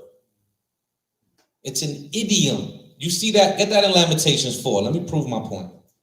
Because it's right in Lamentations 4. I believe verse 4. Let me hear it, and I know if it's that. Lamentations chapter 4, verse 4. Yeah. The tongue of the suckling child. Now, next verse. Is it verse 5? Let me see. 7. Verse 7. Yeah. Verse 7. The Nazarites were purer than snow. The Nazarites are purer than snow. Watch this. Keep reading. You see that? They're white. Okay, keep reading. They were whiter than milk. They were whiter than milk. That means they're white, right? Keep reading. They were more ruddy in body than rubies. You see that? More ruddy in body than rubies. Okay. Keep reading. Their polishing was of sapphire. Go ahead. Their visage. Their what? Their visage. Their what? Their visage. Their face. Go ahead. Is blacker than a coal. Than what? Than a coal. Is blacker than a coal. So you see, what the previous verse was signifying was the purity of the Nazarites. That's it. It's all about context. It's all about Hebrew idioms. So that the same thing is happening right here in this source. All right? Now back it up. Yeah, no, start from the top again from that verse. I mean, from that source. Sefer Yosef McKenna, which boasts that we Jews are from a clean and white good seed. Therefore, our faces are black. So that we're from a clean and white seed, meaning we're from the pure bloodline. That's what he's expressing. That's why he says, therefore our faces are black. We're dark skinned. Now watch what he says here. Read. But you from the red seed of menstruation. But you, he's talking to the fake Jews. He said, but you are from the red seed of menstruation. Go ahead. Therefore your visages are pale and red. He said, therefore you pale and red, man. You understand this? From the 13th century Sephardic perspective. This is from the 13th century Sephardic perspective, because the real Sephardic Jews were black. Okay? That's what people have to understand. Next one. Next source is from Encyclopedia Britannica, Volume 4, the 1910 edition, on page 93. Go ahead. The expression blue blood is from the Spanish. Mm-hmm. The nobles of Castile claim to be free from all admixture. So they claim to be free from all admixture, right? Go ahead. With the darker blood of Moors or Jews. Go ahead. A proof being supposed to lie in the blue veins that showed in their fairer skin. You see that? So they were proving that they were of what? They were clean with mixing with other people. All right? The more and more sources we bring up, you're going to be like, oh, it's only going to get deeper. Next source.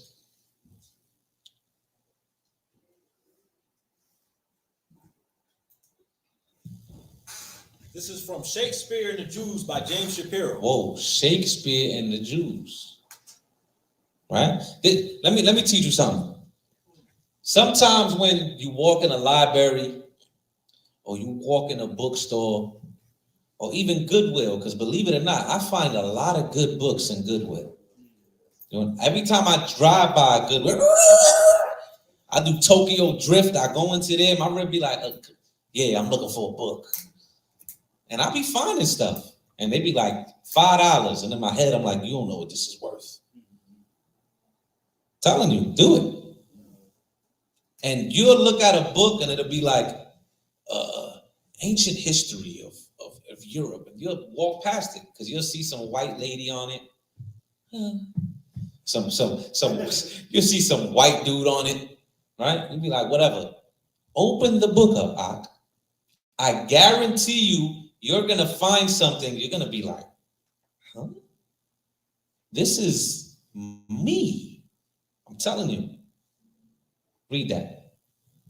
This is the accumulated experience of over 100 years of travel, trade, and conquest had convinced Europeans that some of the accepted stereotypes of Jewish racial otherness, including the belief that Jews were black.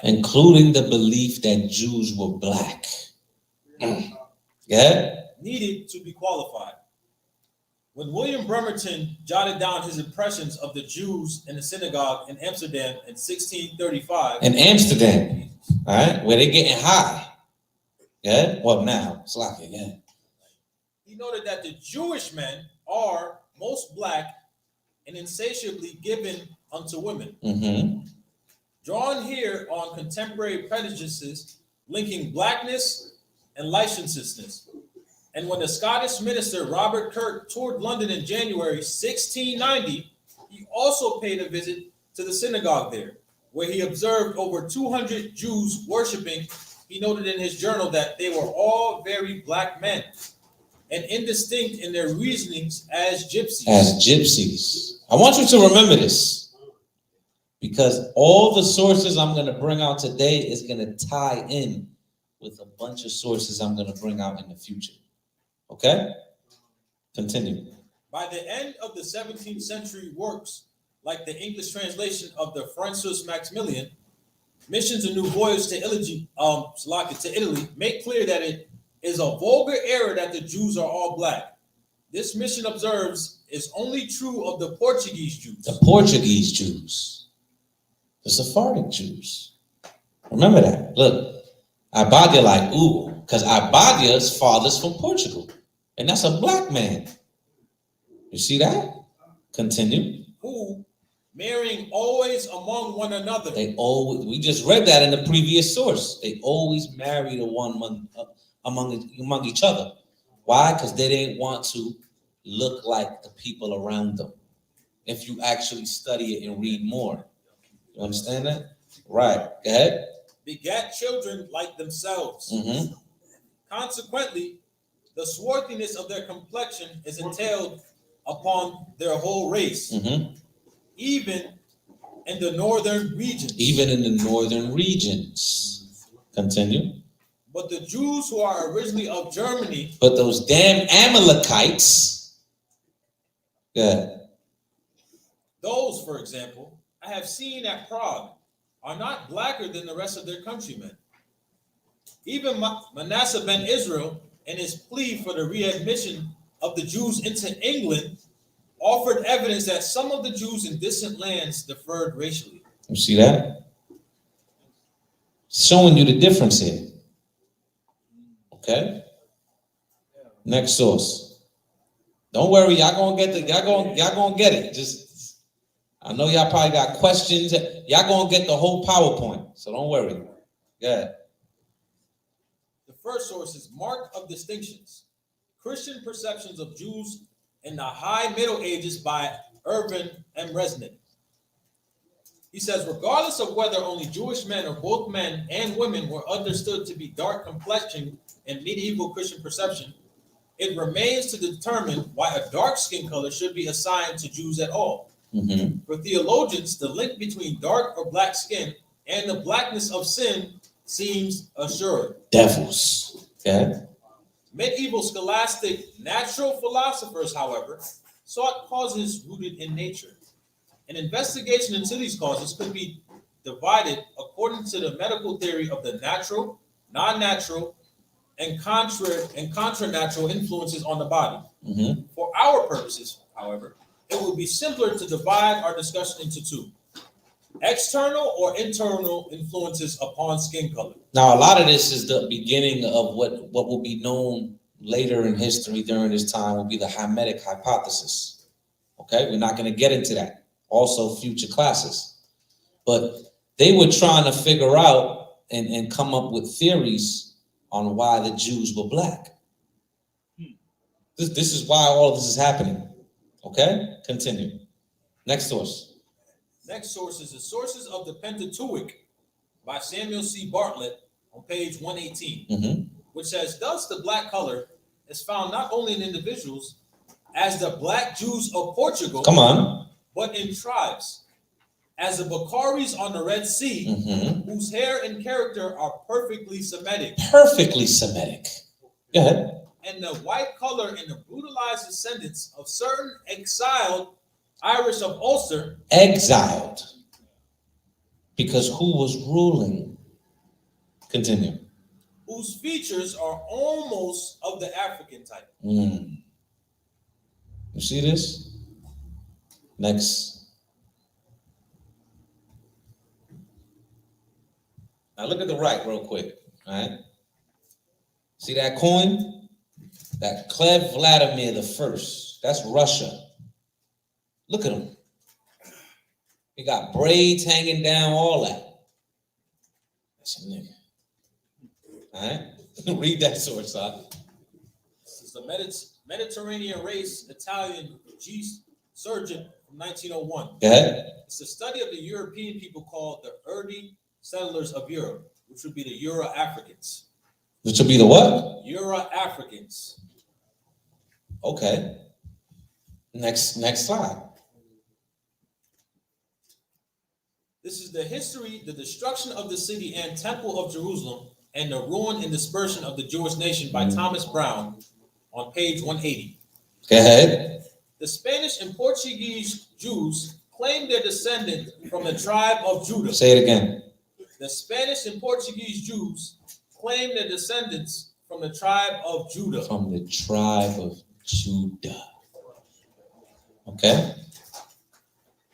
Good. In consequence of this supposed superiority, they have not till lately married or in any way incorporated with their brethren of other nations. They said, we ain't marrying none of y'all. Go ahead. they had separate synagogues. Mhm. And if a Portuguese Jew, even in England or Holland, Even in England or Holland, so where did the Jews of England come from? Portugal and Spain. Yeah. married a German Jewish. So if they married one of them Amalekites, okay, nasty little things, yeah, he was immediately expelled from the synagogue. He was expelled from the synagogue. This is what was going on in Europe, okay? I don't know the laws of the intercourse. Yeah. They don't know. It's a lot here. They don't know the law. Yeah. Hey, man. Next slide. Next slide. Go ahead, my good brother. This is the source from the History of the Jews by Gretz Henrich from 1817 to 1891, Locke Philip from 1841 to 1923, and Louis Bella, 1853, on page 389, which is three accountants of three different individuals. Right. The northern coast of Africa and the inhabitable regions inland were full of Jews of Spanish descent. They were what? Full of Jews of Spanish descent. Now, they were full of Jews of Spanish descent, which we read the Jews of Spanish descent were what?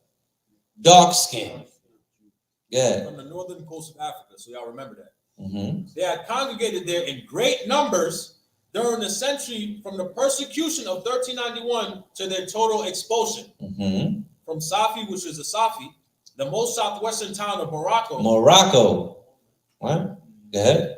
To Tripoli in the northeast, there were many communities of varying numbers speaking the Spanish language. Go ahead. Though mostly hated. Though mostly hated. Go ahead. Arbitrarily treated and often compelled by petty barbarian tyrants and the uncivilized, degenerate Moorish population to wear disgraceful costume, yet prominent Jews found opportunities to distinguish themselves, to rise to high honors and acquire widespread influence. So if these black Jews were in Europe and being despised, who was despising them? Dusty Hamites, man. Go ahead. Next slide. Now, this is a book. I love this book. And I'm going to bring this out in the future as well. And we're going to get into some things. Because the pirates was Israelites. Okay? And it actually goes into a specific tribe. Okay? Goes into a specific tribe. Okay? Read that. The whole thing. Just read the whole thing. Why not? Charles' treatments of Jews. Oh, read the source. It's called the Jewish Pirates of the Caribbean. The Jewish Pirates of the Caribbean. Go ahead. How a generation of swashbuckling Jews carved out an empire in the New World in their quest for treasure, religious freedom, and revenge. By Edward Chrysler. Revenge. Revenge from what? The expulsion of the Jews of Europe. Go ahead.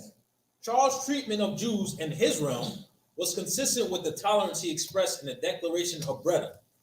London's Jews, no longer having to disguise themselves or hide their wealth, gathered each Sabbath in the rickety first-floor synagogue in Church Lane.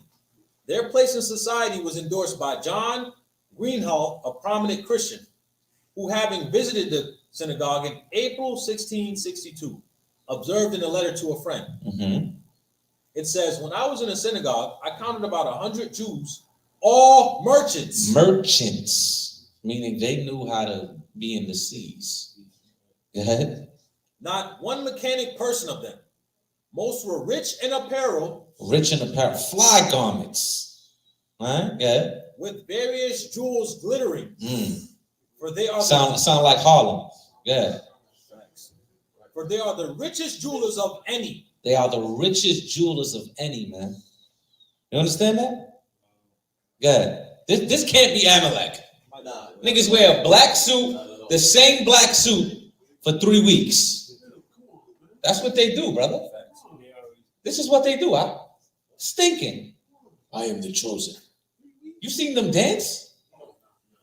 Go ahead, Slakia. Go ahead, continue reading. You seen them? Go ahead, They are generally black and may be distinguished from the Spaniards or native Greeks. So they're black. Finish it up, Bob. Their hair are more perfect raven black. They have a quick, piercing eye and strong intellect. Several of them are comely, gallant, proper gentlemen. I knew many who I saw daily upon the exchange. Next slide.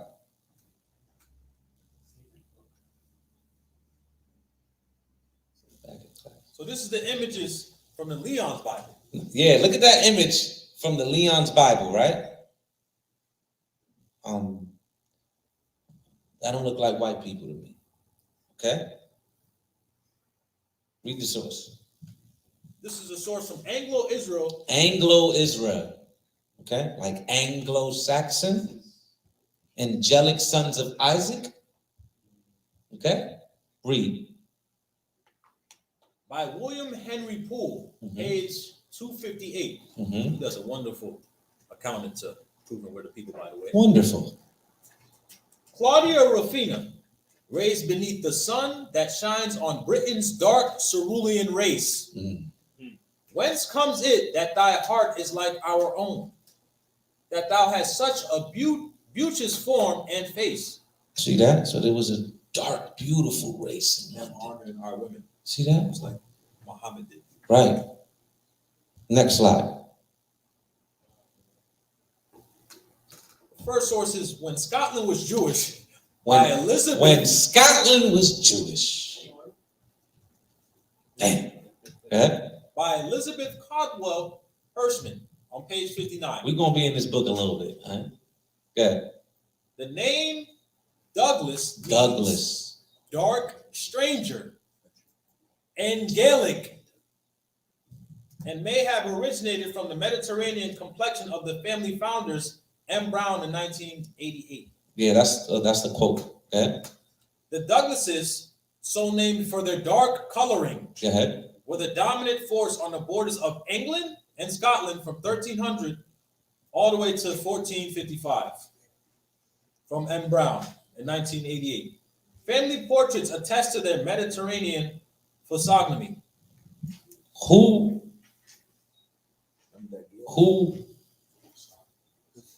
children was the family of the Douglas?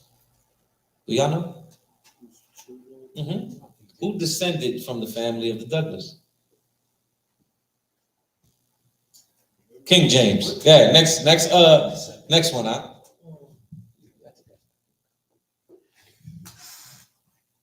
No, my bad. We missed something at the other slide. My bad. The last quote. Salakia. So it's the same source but page 61. Notable in this genealogy is the relatively frequent marriages with the royal Stuart family, which regarded itself as being of Jewish ancestry. Now, Stuart is a rendition of swarthy or swart. Okay? Meaning dark skin. Okay? Marriage to cousins of the same name, Douglas. Okay? And alliances with other families believed to be of Jewish descent. Next slide. Now look at the right? That's Saint Sophia. That's in the Saint Sophia Cathedral in Novgorod, and that's a Russian icon. Okay? You see that right there? Read the source. So this is the same female in source, and she says in 1306, for a variety of political, religious, and economic reasons. This is all the same source. When Scotland was Jewish. Go ahead. The Jews were expelled from France. And not coincidentally, we see families such as the Black Douglases arriving in Scotland. You see that? So during feuds in France, they began to go where? Into England, into Scotland, and began to form certain empires there. Okay? This expulsion followed close on the heels of Edward's I's banishment of Jews from England and Gascony in 1290. And there were smaller banishings of Jews from the cities in Germany and Italy.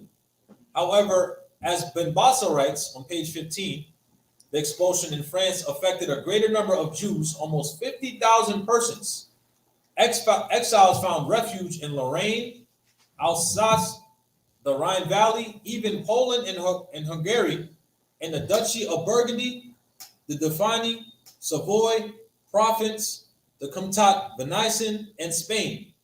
We propose that several of these Jewish families made their way as well to Scotland, a possibility we will discuss in detail in chapter 7 and 9. Next slide, huh? So this is also the same source. Same source when Scotland was Jewish. Yeah. From Spain, they took a merchant ship bound for the coast of Scotland. They landed at a place called Solway Firth, and finding the country Scotland in peace under the Protestant reign of King James VI, approximately between 1567 and 1603, who then became King James I, King of England through 1603 all the way to 1625. They determined to settle there. After finding a large landholder, he being a wealthy bishop of the place, they purchased from him a large estate. They then sent back to their native land for other relatives and friends, and a few years became numerous and prosperous. But in order to acquire full title of this land, it was necessary that they should gain the consented signature of the king to their purchase. The king, upon signing their titles, imposed the following condition: that the three brothers should, when the king required it, each send a son with a troop of 20 men to aid in the wars of the king. Our forefathers were of dark skin with deep penetrating eyes. Although naturally of dark complexion, and mingling with the blue-eyed belles of Scotland. And mingling with the white people of Scotland, what began to happen? Through 13 generations, the younger generations have shown many instances of the fair hair and blue eyes of their mother's family. You see that? This is what began to happen. Go ahead. Thus, the blue eyes and the black eyes appear in almost every family. Next source. Through the mingling. And this is why the Sephardic Jews ain't want none of that. Now you see this on the right-hand side. This is Peter weeping after defying Christ 3 times. This is in the Bristol Psalter. Okay? Look at him. Looking like Yawasap from Sons of Thunder. Look at him. Look at him, man. Yeah, go into the source, huh? This is Ancient and Modern Britain. Go ahead. Ancient and Modern Britain by David McRitchie on page 205. And none among them of whatever race excelled that famous Scot, the Black Douglas. He belonged to the oldest sect of his clan, that known as the Black Douglases, a term of which many of the leaders were no doubt Scots. Although the more distinguished were chiefly non-Scottish, proves to be tautological when analyzed, since the Douglas signifies the black, swarthy man. You see that? Next slide. All this is making sense so far, right? Okay. You see that on the right? This is also from the Bristol Psalter, right? The Chaldean soldiers with Hebrew captives. So you see black on black crime. It's just both ain't Israelites. You understand that? Go ahead. This is from the source of Nature Knows No Color Line on page 71. Ancient Welsh folktales certainly do mention black people. Slakia, Welsh folktales do mention black people, unmistakably Negroes. In the story of Peredur and the Mabunajin, the blacks mentioned therein might be Salurs, another ancient Welsh poem. Wadlud Imor tells of a robbery between white and black. So you see, even in their folklores and myths and oral traditions, the Welsh, which is ancient Wales, right next to England, they had blacks within their folktales, and they were even of dark skin. Okay. Next source. Now you see the right? Right? This is also from the Bristol Psalter. Okay? You see that's King David. That's supposed to be King David in the middle. You see that? Yeah. The Untold Story, Revised Edition by Edgar Shaw, is a source. In the year AD 1492, January 2nd, the Moorish stronghold of Granada surrendered to the armies of King Ferdinand and Queen Isabella. For the first time since the year 711, all of Spain was in Christians' hands. The decree to expel the Jews from Spain was signed on March 31st in one of the corridors of the Great Alhambra, the palace of the Moorish kings of Granada. The motive given for the expulsion of the Jews was conceived that they corrupted the Marianos Jews converted to Christianity by privately encouraging them in disloyalty to Christianity. The Marianos Jews, the Moranos, the Morenos. This is why Spanish people say Moreno, because it goes to a secret Jew. That's what that means, if anybody didn't know that. All right? Next source. Now, once again, on the right, this is a fresco from Via Latina Catacomb in Rome. This is 320 AD. Abraham raises his son to slay Isaac. Those are black men. Okay, this is in Rome. Okay? Read the source. So the source is from the Patriot.co, and it says, after the downfall of the Moors in Granada, Spain, the white countries of Europe took a special interest in Scotland because there was a thriving black population there. Unlike the Moors in Southern Europe, who were Muslims, the Scottish blacks were Christians and therefore could not be victimized on grounds of religion. You see that? So they couldn't be victimized on what the certain laws that were being passed where? In the papacy in Rome. Okay? Because what Rome was doing was using a religious grounds to expose Jews and the Muslims out of Europe. But it was hard for them to do that in England. That's why England was one of the last strongholds of the blacks of Western Europe, because they were Christian. You understand? Next source.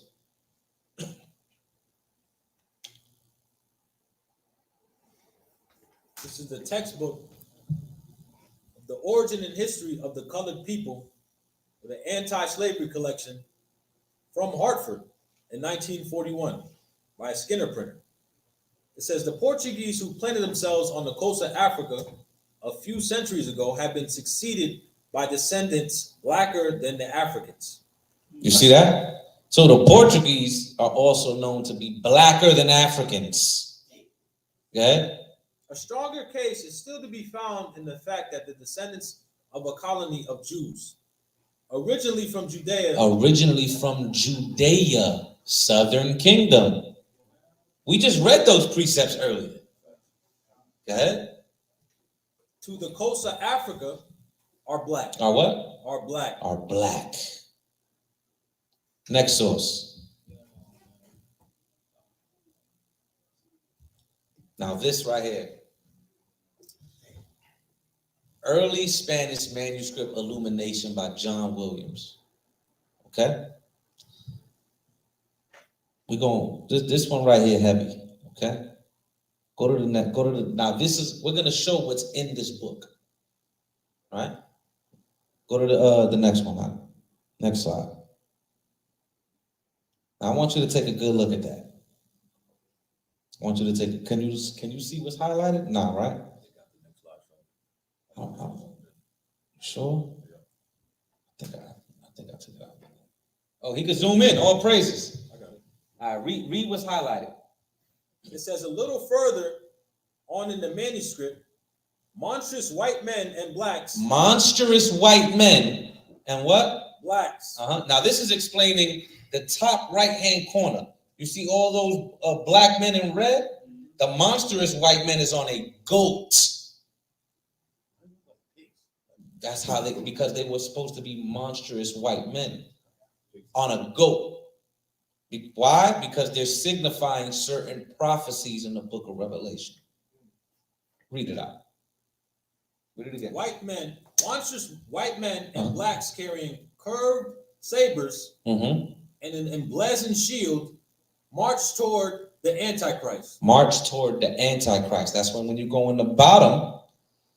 What's the Antichrist? The Vatican. And they're white people. You understand that? So the black Jews and the Moors and the Christians of Europe, they knew these. They knew who the devil was. They knew that these people were the Antichrist. You understand that? This is right there in their book. This is in their book, man. This is important right here. What's the name of that book again? That's the early Spanish manuscripts. It's a lot of money. That's a lot of money. And if you find one for cheap, it ain't the real one. I'm gonna tell you right now. It's like the 13th tribe. They'd be like, I got the 13th tribe. I pick on Barack all the time for this. It's like 70-something pages missing from your 13th tribe.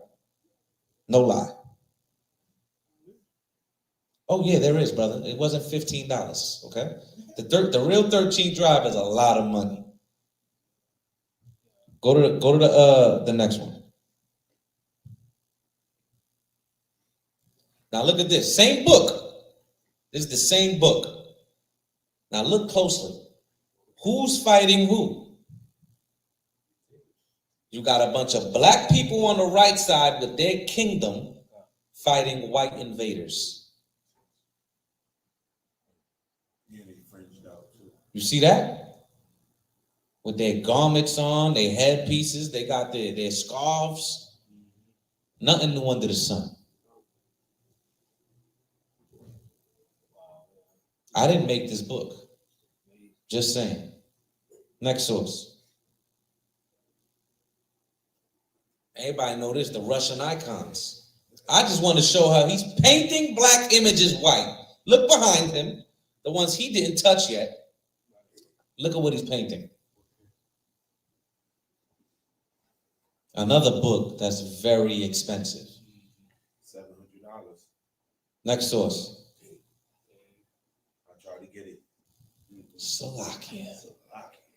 Too much for me. Now you see that? That's the Moors of Yorkshire. This is in the Fairborn's Crest. That's where this book is from. I actually have that book, right? Now look at the crest of people in Europe. Look at the Moors. You see that? Those are all black people, huh? Read the source. Those are British families, by the way. British families, right. So the source is from Tacitus. Tacitus Alice, translated by M. Hutton. The swarthy faces of the Silurs, the curly quality in general of their hair, and the position of Spain opposite their shores attest to the passage of Iberians in old days and the occupation by them of these districts. See that? This is a very old source of somebody who's Greek, accounting to dark-skinned people. That the reason why it's called the Iberian Peninsula, Iberian meaning Hebrew. Okay, Ibar meaning Hebrew. That's why it's called the Iberian Peninsula. And who was there? Dark-skinned people. Next source. This might be the last one for medieval. Oh, no, I guess not. Slovakia. Well, you see that? That's the, I don't know how to say that Russian joint. Shalakovich, whatever. State History and Art Museum. Look at that. These are Russian icons. Okay? These are museums of all the Russian artists. Yes. You can't take your black ass on that. Yeah, read that. This is from Delaware's Forgotten Folk, University of Pennsylvania, 1943, by C.L. Westlake. In 711 AD, the Moors crossed Straits of Gibraltar and began their conquest on the Spanish peninsula. After governing Spain for 800 years, the Moors were defeated by the Christians, and many of their descendants were sold to the slave traders, who brought them in shackles to America. Who what? Who brought them in shackles to America. Hold on. So black Moors in Europe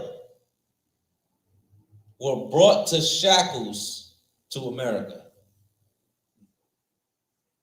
But the Moors were They were Jews. They were Muslims. They were Christians. But they were all black. So how are you going to tell me no slaves knew the Bible? Next source. Critical thinking. I'm going to start using that. Critical thinking.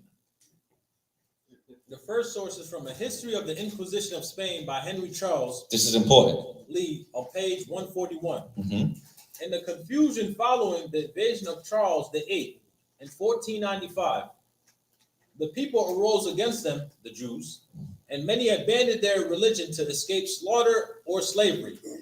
Many were carried off to distant lands and sold as slaves. So the Jews of Spain are being persecuted, kicked out, sold in distant lands as slaves. Okay, continue. The second source is from the Jew in the Medieval World, a source book, 315 to 1791, from Jacob Rader Marcus. All Spanish Jews who were still in Portugal in 1493 were enslaved by King John, and his reign was from 1481 to 1495. Mm-hmm. The children were sent to the Isle of St. Thomas off the coast of Africa. So they were sent to St. Thomas off the coast of Africa. They were also sent to Cape Verde. Okay? This is where the expulsion of the Jews of Spain began to happen. Watch this. Next source. This is the Iberian roots of the transatlantic slave trade. Iberian roots. Hebrew roots. This is what it's saying, literally. Iberian Hebrew. Hebrew roots of the transatlantic slave trade. Go ahead. From 1440 to 1640. Mm-hmm. From Gilderman.org. Mind you, we didn't even touch the west coast of Africa yet. We didn't even touch pre-Columbian America yet. We didn't touch that part yet. We still on the medieval Jews. We're still here. I'm just saying. Yeah. It's the Institute of American History. The Institute of American History. I'm not making this up. Watch this. Read. The first slave trade voyage. The first slave trade voyage. Go ahead. Known to have sailed directly from Africa to the Americas, arrived in Santo Domingo on the island Española in 1525. Mm-hmm. The ship's cargo consisted of nearly 200 captives purchased in Sao Tome, which is St. Thomas. Who was sent to St. Thomas? Jews of Europe. And then they were taken from that place and then brought as slaves to America. Watch this. Read. Several additional slave ships disembarked enslaved Africans in Hispaniola, Cuba, Puerto Rico, and Jamaica during the late 1520s and 1530s. You see that? Next source. I believe it's done now. I think we're in West Africa. Oh, Salakia, we not. We still not in West Africa. We still not in West Africa. Go ahead. This is charter granted by Emperor Charles V to Lorenzo de Gorvad for permission to transport slaves. Spain, August 18th, 1518, courtesy of the Archivo General de Indias, Sevilla, Spain. Before 1518, the slave trade was highly regulated and consisted mostly of slaves being sent from Spain to the Americas. From Spain to the Americas, they were sending slaves. Who were they sending? We just read it in the previous slide. Black Jews, Moors. Go ahead. Directly by the Spanish government. However, Emperor Charles V opened the transatlantic slave trade on a massive scale on August 18, 1518, when he granted a charter to Lorenzo de Gorvad, giving him permission to transport 4,000 slaves directly from Africa to Spanish American colonies. He circumvented the legal statute established by Fernando and Isabel that slaves must be born in Spain by allowing Africans to enter the Americas, provided they convert during the voyage. See that? And you see the document right on top. Next source. Can't make this up, huh? Now you see the book on top. This is the history of the Inquisition. You can start right where it says King Emmanuel. King Emmanuel was succeeded by John III. In 1521, who observing that Judaism was spread greatly in his time, that the Jews publicly professed their errors and taught them others, that his holy don't-flick servants not only as such proceeded from them, but those who were ancient Christians were infected with the portion of their doctrine, contemned the sacraments of the church, did not receive them in an article of death, treated with great irreverence holy images, and especially from the Virgin Mother of God, the Lady of Angels. Some of the Virgin Mother of God. They are the words of Safna? Yes. Sansa. Because this, remember, this is old, so that the S's are F's. So it's a little confusing. This is old. These things in his mind, he desired the Pope Clement VII, the holy tribunal of the Inquisition in his kingdom. And although this Pope for a long while and oftentimes refused it through the vigorous endeavors of the Jews, who to their utmost opposed the royal petition, for the Jews always hated this holy tribunal, as others do to this day. For what reason they less know. Yet at length, with difficulty, he granted it in form of law. And that would be the source of the date of January the 16th, 1531. So this is showing what? They were forcing Jews to convert to Catholicism. I just wanted to show y'all these things, right? And not keep the laws of God. This is what began to happen in Europe, okay? The next source. Go ahead. This is from the Hebrewisms of West Africa by Joseph J. Williams. The massacre of the Jews that at Tuat took place in 1492, the very year that the Moors were driven out of Granada, and the previous influence of the Jewish people, especially in the north of Africa, may explain why the Dominicans, when they undertook mission work in Africa in the 13th century, required of their missionaries a knowledge of Hebrew as well as Arabic. Another possible explanation of this might be also that while Ghana itself was finally destroyed in 1240, the remnants of the Jewish Empire were still scattered throughout the Sudan. So this is showing, all right, this is showing Jews of Europe and Jews of West Africa. This is now, I know where I'm at now. This is getting us ready for the next portion, right? Go ahead. The next source is the Inquisition Revealed on page 148. The Roman Catholics, I think I spelled that wrong. Go ahead. It's like it. Ignorant of the nature of the gospel, have endeavored wholly to destroy this people or to compel them to profess the Christian faith. Edicts, the most severe and cruel, have been published against them from time to time by different popes in France and Spain. They have been oppressed, fined, and banished unless they would turn Christians. Thousands of them in Spain and Portugal profess the name of Christ to escape punishment, yet in heart remaining Jews, abhorring the idolatry of papists. The inquisitors proceeded against them, therefore, as heretics and apostates. Now, this is what was happening to our people in Europe, okay? That was leading up to the age of discovery, Christopher Columbus, the exploration of the New World, conquering of the Northern Kingdom, so on and so forth. All right? Next portion. Now, I know it was a lot, all right?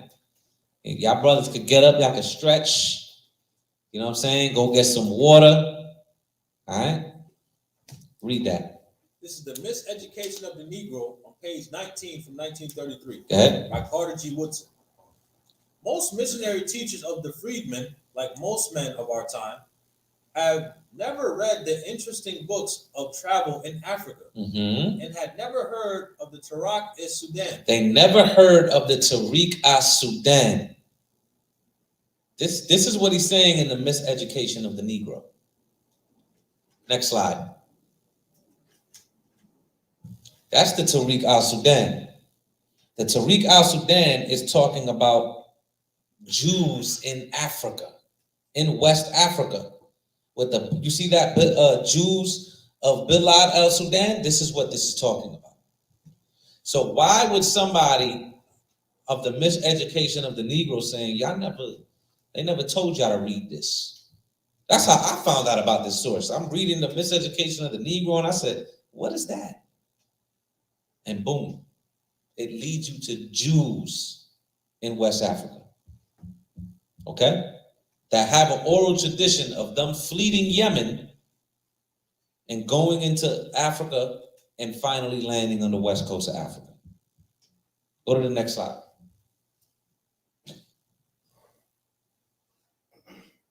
Now, this is the Tariq al-Fatish. This is in Timbuktu, the largest library in the world at that time. Okay? Read that out. In manuscript C of the Tariq al-Fatish Chronicles, a community called the Bani Israel existed. The sons of Israel. Go ahead.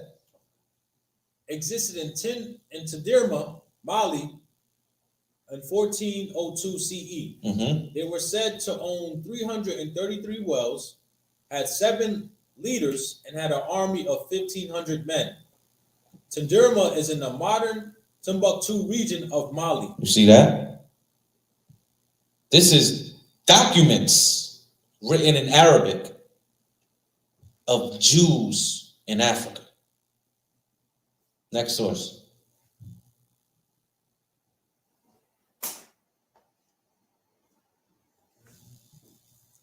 In the land of Lemlem, the source is the Annuals of Oriental Literature, Volume 1 of 1892 on page 140 through 141. Okay. The first point is boundaries. The land of Lamlam is to the south of Berisi. It is bounded on the west of Mekzara, to the east of Wankarak, to the north of Ghana, to the south of uninhabited regions. It is not known whether there is any inhabited country of the south of Lamlam. To the westward of the town of Melil, along the stream which rises from the spring that supplies inhabitants with water from its source till it falls into the Nile, are many tribes of Negroes. Point 2, inhabitants. According to the accounts of the people of the neighboring countries, the natives of Lamlam are Jews. Are what? Are Jews. They're Jews. Go ahead. The greater part of them are plunged in ignorance and unbelief. They're ignorance and unbelief. Because what are they doing? They're not keeping the laws. Go ahead. The Negroes who live on the banks of the river, which rises from the mountains of the south of Melil, go naked, carry on no trade, have no regard for marriage, nor any sense of what is right. They are the most prolific of men. They are possessed of camels and goats. Their food consists of the milk of the goats and camels, the fish that they catch, and dried camel's flesh. Now you could go to the next source on that.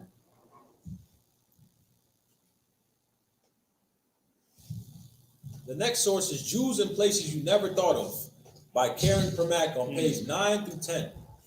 In addition, Jewish, Arab, and Christian accounts cite the existence of Jewish rulers of certain tribal groups and clans identifying themselves as Jewish, scattered throughout Mauritania, Senegal, the Western Sudan, Nigeria, and Ghana. See that?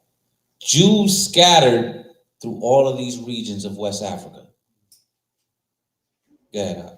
Among notable Arab historians referring to their existence at Ibn Khaldun, who lived in the 13th century, a respected authority on Berber history. The famous geographer Al-Idrisi, born in born in Citura, or Salakia, Quetta, Spain, in the 12th century, who wrote about Jewish Negroes in the Western Sudan. Mm-hmm. And the 16th century historian and traveler Leon Africanus, a Muslim from Spain who was raised by a Jewish woman working in his family's household, who is said to have taught him Hebrew and emigrated with the family to Morocco in 1492. Mm-hmm. Leon Africanus later converted to Catholicism, but remained interested in Jewish communities he encountered throughout his travels in West Africa. In West Africa. So you see Jews in West Africa. Continue. The second source is from Leo Africanus, The Description of Africa, Volume 1, on page 32. Mm-hmm. Howbeit they say that upon Nilus, which was the Nile River, do inhabit two great and populous nations, one of Jews towards the west. The Jews towards the west. Go ahead. Under the government of a mighty king. Next slide.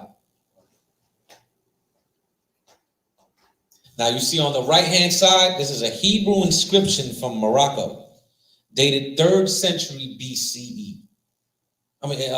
CE, which is AD, Common Era. All right?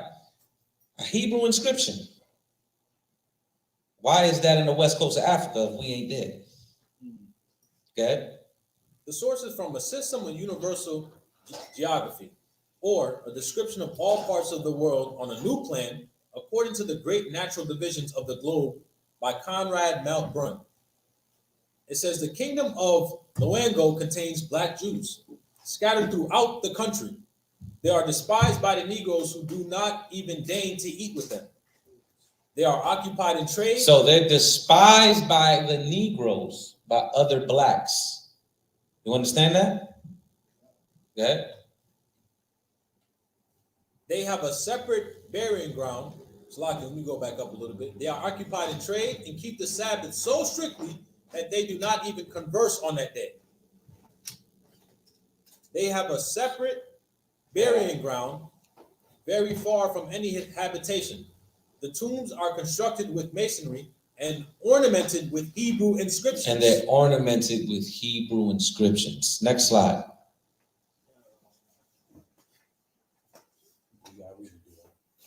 The source is from Al-Hagg Al-Salam Shabini, collected and formatted by James Gray Jackson, an account of Timbuktu and Hosa in 1820. This place is reported to be inhabited by one of the lost tribes of Israel, possibly an immigration from the tribe of Judah. Yehuda in African Arabic signifies Judah. Yehudi signifies Jew. It is not impossible that many of the lost tribes of Israel may be found dispersed in the interior regions of Africa. Damn. When we shall become better acquainted with that continent, it is certain that some of the nations that possessed the country eastward of Palestine, when the Israelites were a favored nation, have immigrated to Africa. The next source is Jewish Roots in Africa by George E. Lichblow. Pause. Some evidence. Lord in Christ, go ahead. Some evidence can also be derived from surviving tribal traditions of some African ethnic groups, including links to biblical ancestors, names of localities. Jesus Christ. Localities. It's all right. You've been reading for a minute. If you want to switch readers, man, just let me know, man. Go ahead. I'll let you know. Just not take a bathroom break. That's it. Come on. And ceremonies with affinities to Jewish ritual practices.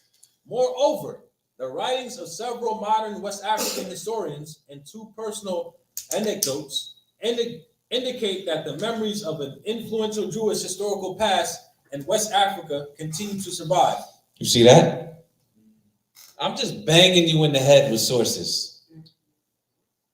Source after source after source after source after source. That's all I'm going to keep doing all day. To emphatically prove who we are. All right? Next slide. we going to be here for a little while, y'all. Y'all can get up. Y'all can stretch. Go get a drink of water. Hopefully there's some y'all in the back. Y'all could loosen up a little bit. You know what I'm saying? Hey, man, I'm not done, Ak. I'm not done, Ak. We on the next one? Nah, next slide.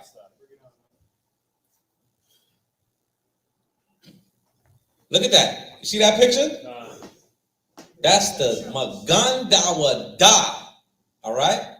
The shield of David on the west coast of Africa on a cup. You understand? Go ahead, Ak. The source is from Lud Luger of a Nigeria magazine. Mm-hmm. The design of the interlaced triangles is, think commonly so-called Solomon's seal. Mm-hmm. I do not know it and when it was adopted as a seal of Islam, but it was found on the lid of a very handsome goblet or jug of brass and copper covered with designs, which was captured by the troops when the emir of Kontagora, the principal slave raider in northern Nigeria, was defeated. See that? Next slide. The source is called the Encyclopedia of Jewish Diaspora, The Origins, Experiences, and Culture, Volume 1, by Mark Abram Ehrlich. This is a very good book. You might walk past it because it's two Amalekites looking crazy in the front of the book. Very good book. Go ahead. This is page 454 of the book. In the later centuries, Jews are believed to have settled in Western Africa during the height of Songhai, Mali, and Ghana, and the Kenan Bonu empires. According to accounts from the explorers of the region, several powerful Jewish families of the Songhai Empire were of Jewish origin until Askia Muhammad came to power in 1492, decreed that all Jews either convert to Islam or leave the region. According to certain records in Timbuktu, an older community was formed by a group of Egyptian Jews who traveled by the way of the Sahel corridor to Chad and to Mali. Another community was that of the Jua, ruler of the Kokia, located near the Niger River, whose name is only known as Zua Alayman or Zua min al-Yaman, meaning he comes from Yemen. Local legends state that Zua Alayman was a member of one of the Jewish colonies transported from Yemen by the Abyssinians in the 6th century CE. Zua Alayman is said to have traveled into West Africa along with his brother and eventually established a local Jewish community between Mali and northern Nigeria. 1 second, we got some technical difficulties. The white man's the devil the Bible speaks of. They was playing games. Let's go to the next source, and let's keep banging Amalek in the head, man. Let's keep banging Amalek in the head with these damn sources. All right, all praises. All praises. Let's go. Let's go.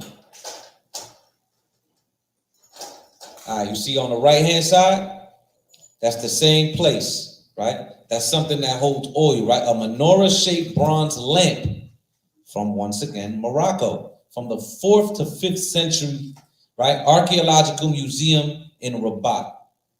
Once again, proving what? Jews in the west coast of Africa.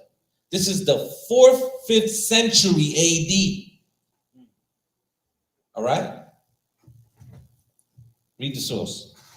This is from The Earth and Its Inhabitants, The Universal Geography by Elise Recluse, Volume 12 of West Africa. The Mandingans, who are now broken up into many rival petty states, are excellent husbandmen, but display their remarkable talents chiefly as traders. They have been compared to the Syracuse, the Jews of West Africa. Next source. Hold on. Technical difficulties. They playing. How am I getting muted on Clubhouse? Yo, I'm telling you, man. My bad. I'm back. Amalek muting me on Clubhouse. Amalek playing games with the Wi-Fi, but he can't stop me. Let's keep going. Next source. Read. This is from The Travels of Ludovico of the Bothema in Egypt, Syria, Arabia Desert, and Arabia Felix and Persia, India and Ethiopia, AD 1503 to 1508. At the end of 8 days, we found a mountain which appeared to be 10 or 12 miles in circumference, in which mountain there dwell 4,000 or 5,000 Jews who go naked. Now, medieval times, it's not literally butt naked. Okay, it means they're not having shirts, right? Just context. Niggas ain't running around with their rods out. Keep reading. And are in height 5 of 6 spans, and have a feminine voice. Disrespectful. We don't got no feminine voices. Keep reading now. And are more black than any other color. They are what? More black than any other color. Okay, continue. They live entirely upon the flesh of sheep and eat nothing else. They are circumcised and confess that they are Jews. Next source. AHLAHAYANAWA mad right now. Strictly lamb diet. Different. They had lamb burgers. Continue.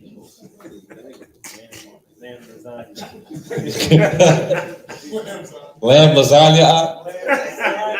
This is how I know we need redemption and we in captivity, man. Lamb lasagna. Yeah, the next source out. Sources from the Efik people by Elder Chief Efyon Ukpon Yawasap. So, how did you do that so perfect? What? All right. So this is a damn chief of the tribe. This is him himself. Go ahead, read that. This orient and pointed quite specifically and intelligently to Nubia, one of the ancient outgrowths of Egypt, peopled by the Falashas. The Falashas have been identified by world historians as black Jews who, feeling disenchanted by the inhuman treatment of the Israelites by the Egyptians of the time, moved out to establish on their own. From Nubia, movement reached ancient Ethiopia, which at some point in time became a world power. The birth, death, and resurrection of Christ ushered in a new worldview in a religion called Christianity, and the Ethiopians and Egyptians both went that way. At a point in time, another religion, Islam, was born out of Arabia, a religion which sought to take things by force. It swept through Egypt and conquered it with lots of deaths. Now, this is honestly why I brought this source out, because ain't no damn Ethiopians Jews, Slaki. But I brought this source out mainly to show Islam beginning to conquer with force. Go ahead. When the Ethiopians, the Falashas, heard of the intention of the Muslims to invade Ethiopia, majority of their ancestors pulled out and thus begun the famous migration story of the Efik people. These migrations took them through Sudan to Lake Chad, where the group became fragmented and went into different regions. The people now called Oran and Urain went into the Cameroon. Some went into Ghana, while others went into Congo and Equatorial Guinea. So there's a history of the Jews of West Africa through their migration through East Africa. That's why I showed you this. Okay? But it ain't no damn Ethiopians, man. They trying to connect the two. It ain't. That's not. No. Next source. The Stella Montrana is a Hebrew language tombstone found in Morocco. Now another Hebrew tombstone in Morocco. That's the third archaeological piece in Morocco with Hebrew inscriptions that I showed. I'm just saying. Yeah, read the source out. The source is from the Jews, Race, and Environment by Maurice Fishberg on page 149. Bastian speaks of Negro Jews living on the Loango coast in West Africa.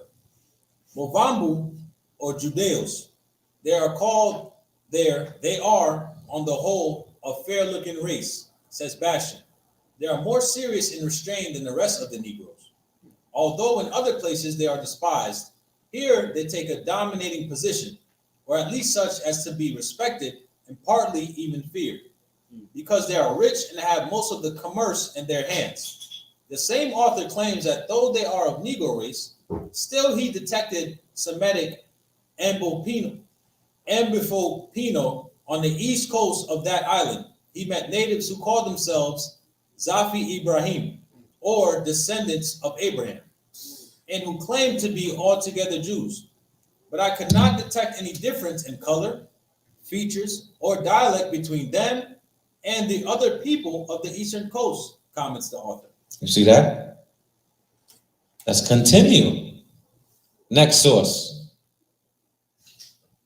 This source is a system of universal geography, or a description of all parts of the world by Conrad Mount Brun, Jean-Jacques Definition, Nicholas Hewitt on page 101. A fact worthy the attention of travelers is that, according to Aldendorf, the kingdom of Loango contains black Jews scattered throughout the country. Black Jews scattered throughout the country. Go ahead. They are despised by the Negroes who do not even deign to eat with them. So these are the Hamites. Now we have sources here that show Jews in West Africa being separate from the Hamites. So when they tell you black sold blacks, no, Hamites sold Israel. And we could prove this with the scriptures. We could go to Joel 3 easily. We could go to Amos 1 easily, quick. Boop, boop. But it's always good to make the scriptures come alive. Go ahead. They are occupied in trade and keep the Sabbath so strictly that they do not even converse on that day. They have a separate burying ground, very far from any habitation.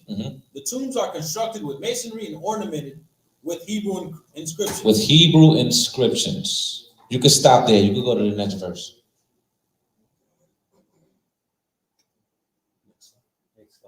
I mean, next slide. I'm used to I'm used to Bible verses, man. You know, read that, brother. This is the source from Henry Kissinger. Henry Kissinger, a devil. Go ahead. Tuesday, January 28, 1969, from the memorandum for the president. Go ahead. Biafra, which is 3,000 square miles and populates 4 to 6 million.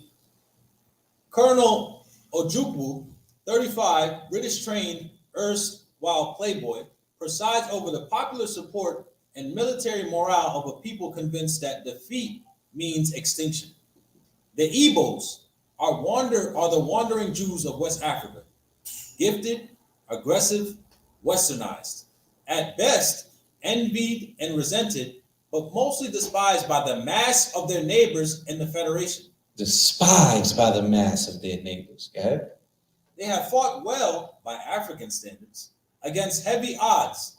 Their cynical public relations use of the starvation has been brilliant. This is Henry Kissinger?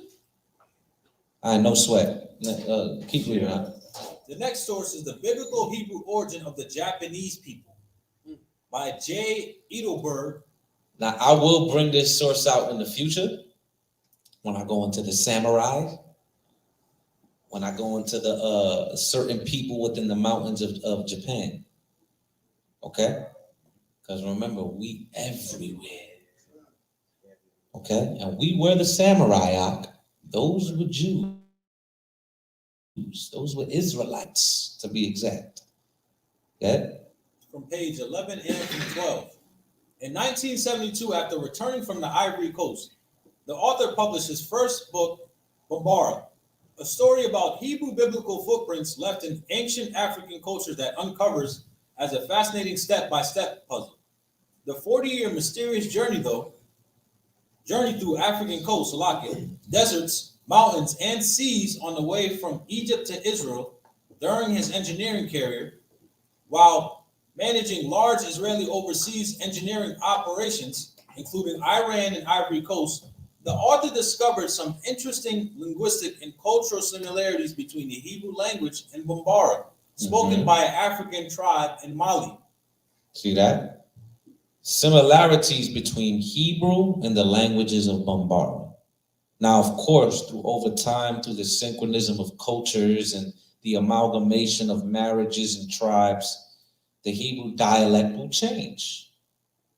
But there's still remnants and leftovers that proves that these are the children of Israel. These are Jews. Next slide. Now this is a depiction. You see the source up top, Bambara people in Upper Senegal, right? Illustration from colonial phrase, right? That's a depiction of these people. They wearing, see what they wearing? That's Hebrew culture. Next slide. Now you see on the right side, Hebrew Wisdoms of West Africa, this page 83, a drawing by Sir Henry Morton Stanley in 1884. Now, if you look at this picture, this is a man on the west coast of Africa with a mitre and a breastplate, and a Israelite Levitical breastplate. Okay, read the source out. This is from Hebrewisms of West Africa by Joseph J. Williams on page 66. Thus far, however, we have shown certain cultural elements to the Ashanti in the ancient Hebrews, such as their religious dances, use of amen, vowel value, patriarchal system, parallel symbolism of authority in stool and chair, endogamy, cross-cousin marriages, familiar names, simplicity of marriage rite and the part wine plays in the ceremony, uncleanness after the child is born, purification ceremony, menstrual seclusion, and ceremonial ablutions.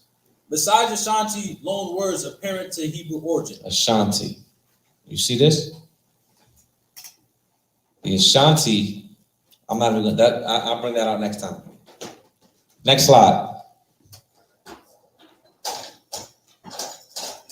The source is among the Igbos of Nigeria. Now, I'll give a tease in here. Missionary by G.T. Basden. I'm gonna give a tease in here, right? The Igbos was primarily sent where?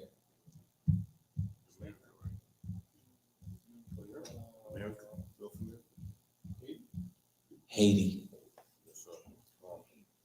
and Louisiana. Read that. The Igbo country lies within the recognized Negro Belt, and the people bear the main characteristics of that stock. There are certain customs which rather point to Levite influence. To what? To Levite influence. To what? To Levite influence. These people were sent to Haiti. But the 12 tribe. Anyway, go ahead, continue out. At a more or less remote period.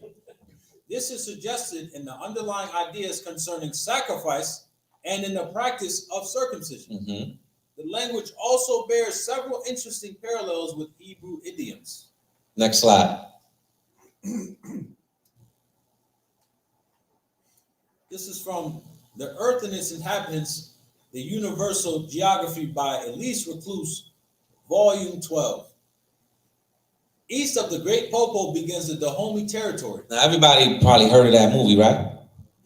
A Woman King, Dahomey. They'd be like, the Dahomey is not a people. The Dahomey is a land. Okay? That's what it is. It's not the Dahomey tribe. There's no Dahomey tribe. That's what the land and the empire was called. Okay? Just got to put that out there. Go ahead, Ak. Guarded by the important town of Glahuke, known to Europeans by the various names of Fida, Havida, Wida, and Wida. The old writers called it Judah, and its inhabitants were said to be the Jews. See that? Go ahead. During the flourishing days of the slave trade, from 16 to 18,000 were annually transported from Ahuda, as the Portuguese called this place, which at the time had a population of 35,000. Why were these cities called Judah? I'm just saying. Okay, next slide. Oh, Slaki. All right, so you see on the right-hand side, this is what will be the original depiction of what will be the woman king. Now, this is after they were conquered, okay? But these are the descendants of these lands, all right? Read the source. The source is A Mission to Galil, King of Dahomey by Captain Sir Richard F. Burton on page 191. The eye dwells with delight upon the numerous country villages, like the 115 towns of the tribe of Judah, and upon the thin forest of palms rising from the tapestry of herbage, here waving, there cut short, which combine to make this spot the Firdaus or paradise of the Dahomey land. Next source.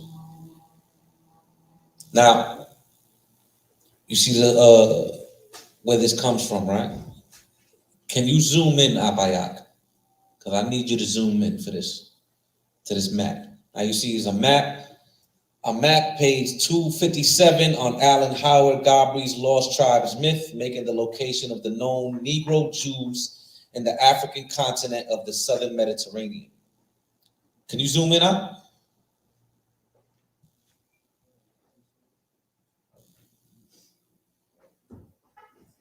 Is that the most you can zoom in?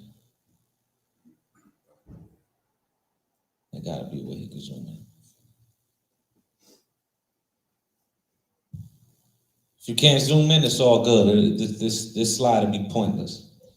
We'll just go to the next one. Because I need to see the landmarks and the names of the people there. That's what I want to show. It's going to say, in the west coast of Africa, even going into North Africa, you're going to see Levite cities, the land of Judah, Ephraimites. You're going to see that all scattered through the west coast of Africa. It's all right. Go to the next slide. Huh? Yeah, read that. The source is from the Jewish Virtual Library. And this is according to Zakor, some of the Jewish survivors from the Tuat, following the routes of the caravans, took refuge with other Jews settled along the Niger, but their safety was only temporary. Soon afterwards, in 1493, under the influence of the same El Meghili, acts via Muhammad the Great, the ruler of this region, introduced an edict for the eviction of the Jews of the Songhai. They apparently found themselves in the position of choosing either to renounce their faith or die. Hadera, the leader of the Zakor, noted that the Jews could not go further in front of the great Nile of the Arabs, that is, the river Niger. They stopped facing the Quran and the sword. They converted. This was how he concluded that black Jews became Muslims. Today, the members of the Zakor portray themselves as a small, early Jewish population, which is said to have been superseded by the subsequent Islamic community, with only tiny remnants of Judaism surviving. The heads of the families who founded Zakor relate that the three families constituting the community from the 16th century, the Levite Kahats, now named Kati, the Cohens, and the Abanas, were not in fact the first Jewish inhabitants of this region, of these regions. You see that? More and more sources. We're gonna keep going, man. Yeah. Kohath is the second-born son of Levi. Right. Yeah, go into that. So the source, the next source, the Jewish Virtual Library, and it says the decline of the Jewish communities of West Africa can be traced to the arrival of Muslim invaders in the 14th and 15th centuries. North and West African Jews banded with other local communities of the Berbers, Christians, and Greeks to ward off the invaders, but eventually succumbed. Many were forced to convert to Islam, sold into slavery, or simply massacred. In the face of this persecution, written traditions such as the Torah were lost. The Igbo B'nai Israel, though having no written evidence of their Jewish heritage, maintained a strong oral tradition and practiced many Jewish customs in secret. Records of this medieval Jewish communities found in the Timbuktu Mali Islamic Library indicate the presence of Jewish families in the region before the arrival of Islam in the 1300s Common Era. Keep going. This is the next source. Places of memory and legacies in the age of insecurities and globalization, page 145. In the same mindset, in 2013, Islamists in Mali, affiliated with Al-Qaeda in the Islamic Maghreb, burned 2 libraries containing thousands of Burned 2 libraries. Okay. Containing thousands of the Timbuktu manuscripts, dating back as far as 1202 and written in such languages as Arabic, Songhai, Tamashek, Bambara, Hebrew, okay, and Turkish. Next slide. Okay. This is the Untold Story Revised Edition by Edgar Shaw. The black Jews went to Portuguese colonial possessions of Western Africa, which was Guinea, São Tomé, Senegal, Angola, and a few islands near the African coast. Throughout the persecutions in Portugal, thousands of Jews left the country. The Jews were leaving the country in such massive numbers that in 1499 and 1531, the kings published a law forbidding the new Christians, which would be the black Jews, from leaving Portugal without special permits. Cecil Roth wrote that the Christian Jews emigrating to the Portuguese colony of Angola in West Africa were agents of the Inquisition and were sent to ferret them out in 1626. It is certain that many black Jews of Portugal, São Tomé, and Angola, who became victims of the Inquisition and Portuguese persecutions, were sold into slave trade. Right. That's what I'm saying. All of the sources I bring up are going to marry each other. They're all going to merge. Go ahead. This is The World, a Very Small Place in Africa, page 67. Christian and New Christian, Portuguese and Luso-Africans. These were Portuguese, a member of whom eventually being New Christians or conversios, mostly Sephardic Jews forced to convert into Christianity and then persecuted by old Christians. Before long, sexualizations between these immigrants and Africans produced a group of Luso-Africans. Keep that in your head. Okay?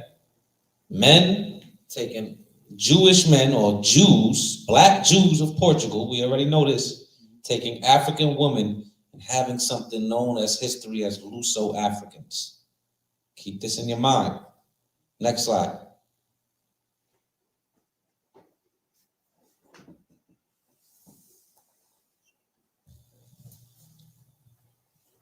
The next source is Portuguese Style and Luso-African Identity by Peter Martin. On page 20, oh, that is a year. That's 10. It's all good. Bring it out. So this is description of the Luso-African dwellings in 17th century illustrations of Afro-Brazilian architecture offer graphic evidence of the movement of people, European and Euro-African traders, as well as African slaves between the Guinea coast and Brazil. Next source. The next source is Parfit Tudor from 2020, Hybrid Hate. Conflations of anti-black racism and anti-Semitism from the Renaissance to the Third Reich, New York. Oxford University press pages 64 all the way to 65 to 75. Judaism has been present in sub-Saharan Africa for centuries. Beginning in the 15th century, Jews who were fleeing persecution in Spain and Portugal founded small mixed communities down the west coast of Africa. There was also an identifiable black Jewish community, which was probably of Spanish origin in the West African kingdom of Luango until the end of the 19th century. Go ahead. The last source is The Jews of North Africa by Sirach Taleb Garland on page 31. In 1512, Spain invaded Oran and Bogi and sold a great number of Jews from these cities as slaves. Next slide.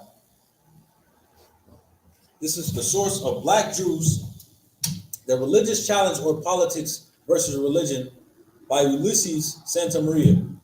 In the 12th century, El-Idrisi, the Andalusian geographer, also cited the Hebrew colony of Lam located 200 miles from Timbuktu, and the existence of 2 Jewish towns on the Niger. Then 1 century later, Haji and Agwati added this: there is a race of people in Togur called Medjaharaya who are converted Jews. Their women speak Hebrew in order to not to be understood. From this period onwards, there was a very significant Jewish influence throughout North Africa to such an extent that Dominican missionaries had to learn Hebrew and Arabic. Now we've seen this in the last source, because all the sources once again are marrying each other. Because in the mouth of what? 2 or 3 witnesses. That's why I'm doing this. Go ahead. But what about the south of this margin of the Saharan contracts?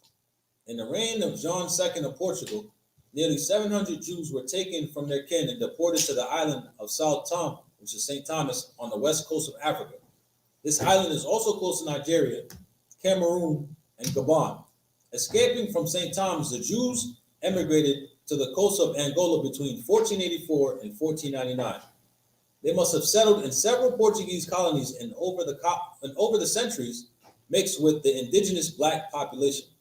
Near the Congo in Gabon in 1776, black Jews called Bavambu, or even Movambo, Mayomba, May, or Mavumbu, lived on the coast of Loango by the river named the Rio Muni.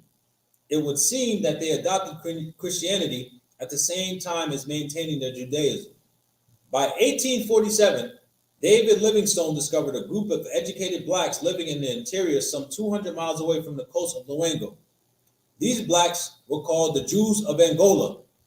They were good merchants, learned easily, and had a knowledge of Portuguese law and history. They were often employed as clerks and writers. For Livingstone, there was no doubt but that these people were descendants of those who had been deported from Portugal in the 15th century. Other evidence supports his intuition. In Savage Africa, Winwood reads, right of having met in Guinea blacks claiming to be Portuguese around 1864. Closer to our time, Dr. J. Krempel noted that sometime after the First World War, that a large community of black Jews existed in the interior of Dahomey. These Jews had the 5 books of Moses written on old parchment in Hebrew. See that? I really could just stop it here, but I don't want to. Oh, a couple brothers is tired. I see it in your faces, but you'll be all right. You'll be all right, because I'm not finished. Still got a good amount to go. Salakia. All right? This is why the white man tried to ruin our spirits. He shut off the damn YouTube. I don't know how I was getting muted on Clubhouse. I don't know how he did that. I'm literally pressing unmute. 2 seconds later, I'm getting muted. Devil, man. All right, next source. That's it, right? Yeah, read that. This is from the this right here is a primary. Just want to say that. Yeah. This is the Portuguese in West Africa from 1415 all the way to 1670 on pages 76 to 77. In this country and in Mandinga, there are Jews who are called Gaul and they are black like the people of the country. However, they do not have synagogues and do not practice the ceremonies of other Jews. They don't practice the ceremonies of the other Jews. Who's the other Jews? No. The Sephardi and the Jews of the expulsion of Spain and Portugal. That's who they are. So this shows you what? Because a lot of arguments that you'll hear is, well, the Jews only went to the west coast of Africa after the expulsion of the Jews. There's no evidence of them there before that. Even though I show archaeology of Hebrew inscriptions going to the 3rd and 4th centuries AD of Hebrew inscriptions in Morocco. But besides the archaeology, this right here is showing you what? There was a separate group of people who were Jews, Israelites on the west coast of Africa that had different certain types of way of keeping their customs than the people of Spain and Portugal. That shows you a distinct difference. This is why I'm bringing this out. Because that's an argument they like to make. Keep reading. They do not live with other blacks, but separate from them in their own villages. These Gauls are usually jesters and singers and play on viols and cabocos. And because they dare not to enter the villages, they take up a position behind the houses of the lords of the village. and at daybreak they sing his praises until he orders them to be given a ration of millet. They were at the low class of society underneath the Hamites. Go ahead. And then they go away. And when the Lord leaves his house, these Jews go in front of him singing and calling out their jests.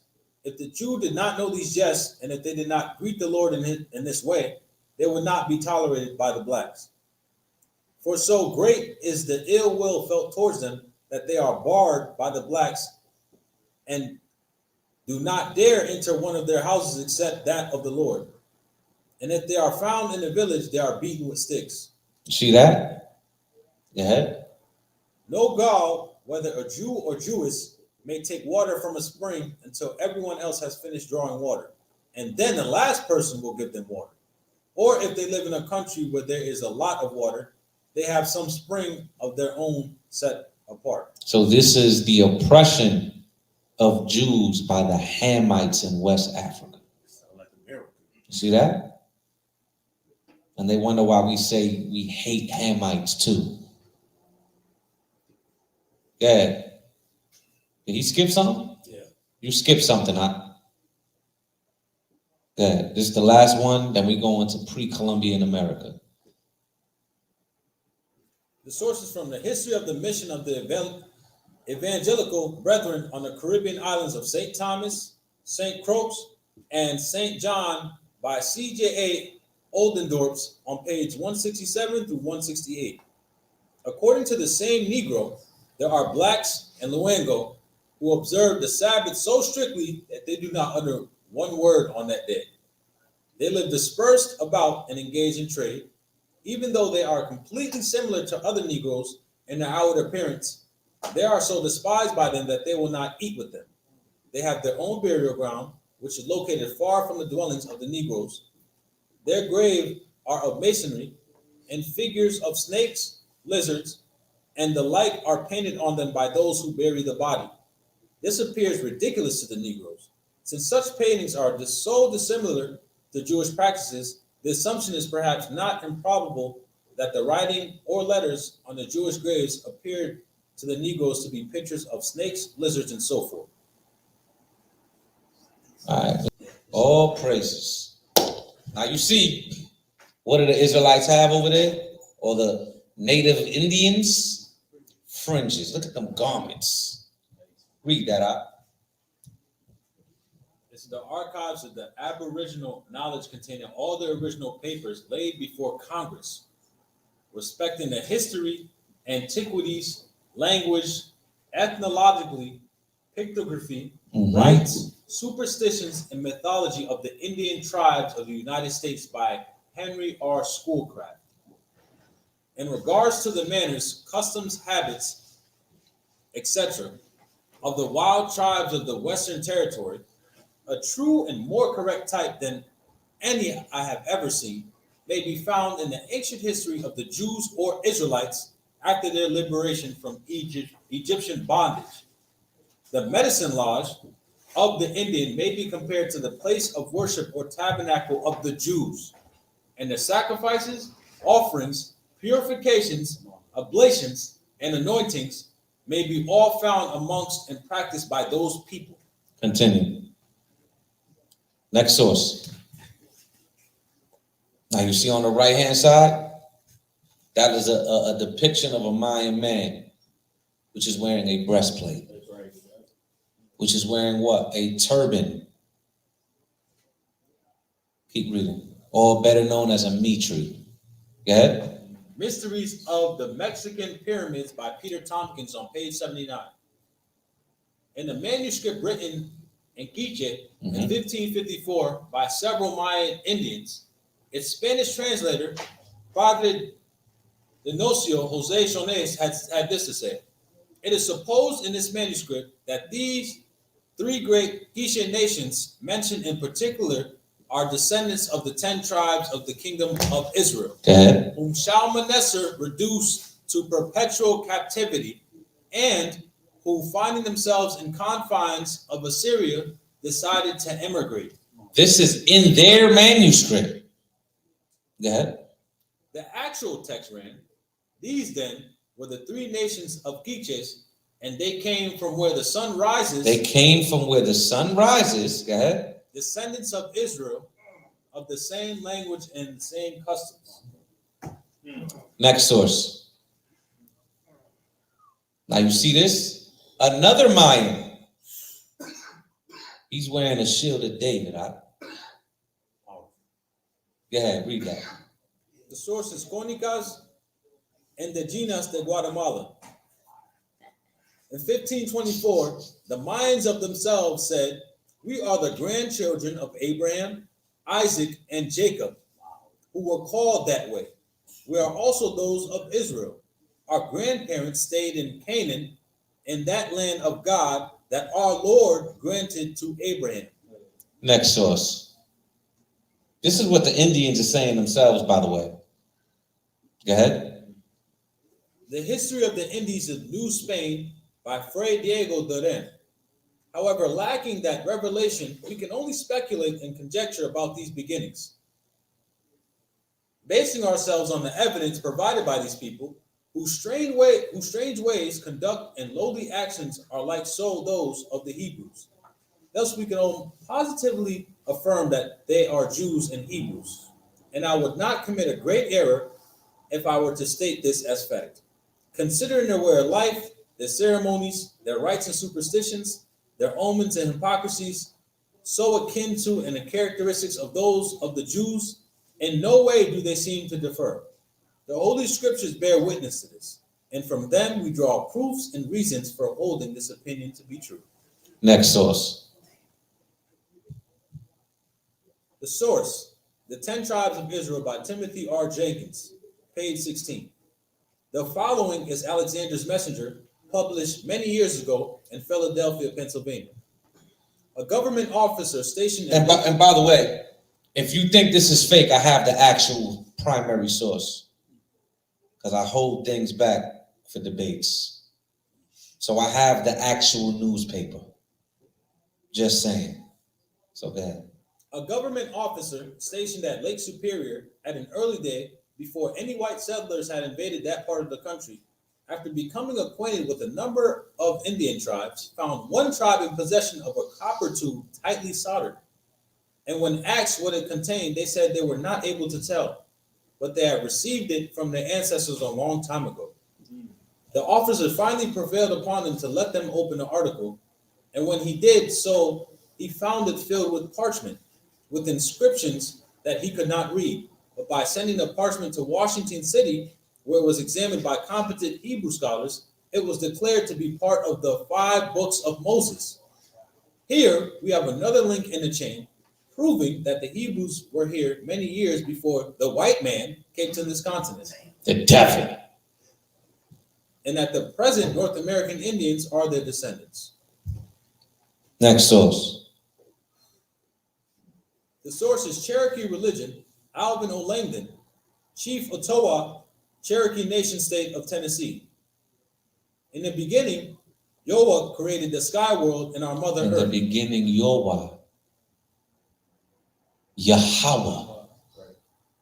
Go ahead. The waters around the earth were dark and deep, but the spirit of Yahweh moved upon the face of the waters. And Yahweh said, "Let there be light." And the sky world and our mother, the earth, lit up. That's their pronunciation, how they speak. Right. And Yahweh called the light day because we could see to work and to plant our crops. And he called the darkness night because we could rest in cool comfort. And Yahweh divided the waters of the sky world and the waters of the earth world. And it so came to pass that everything Yahweh had made was created in 6 suns, and he had satisfied with his creations. And this is why Yahweh has commanded us to rest on the 7th day and to respect the number 7. Dang. Now you see on the right is a Mayan sculpture identified by Alexander. I have this book. This book is thousands of dollars. All right. And it shows a lot of depictions in it. It's called something about unfamiliar faces in ancient America. And it goes into a lot of things. I'm gonna just leave it like that. But this is one picture from that book that shows a Mayan with the shield of David on his ear. Yep. See that? Yeah, read the source. The source is from Manasseh ben Israel, the Hope of Israel, translated to English in 1652. It says, I shall speak somewhat in this discourse of the diverse opinions which have been, and shall declare in what countries it is thought the 10 tribes are.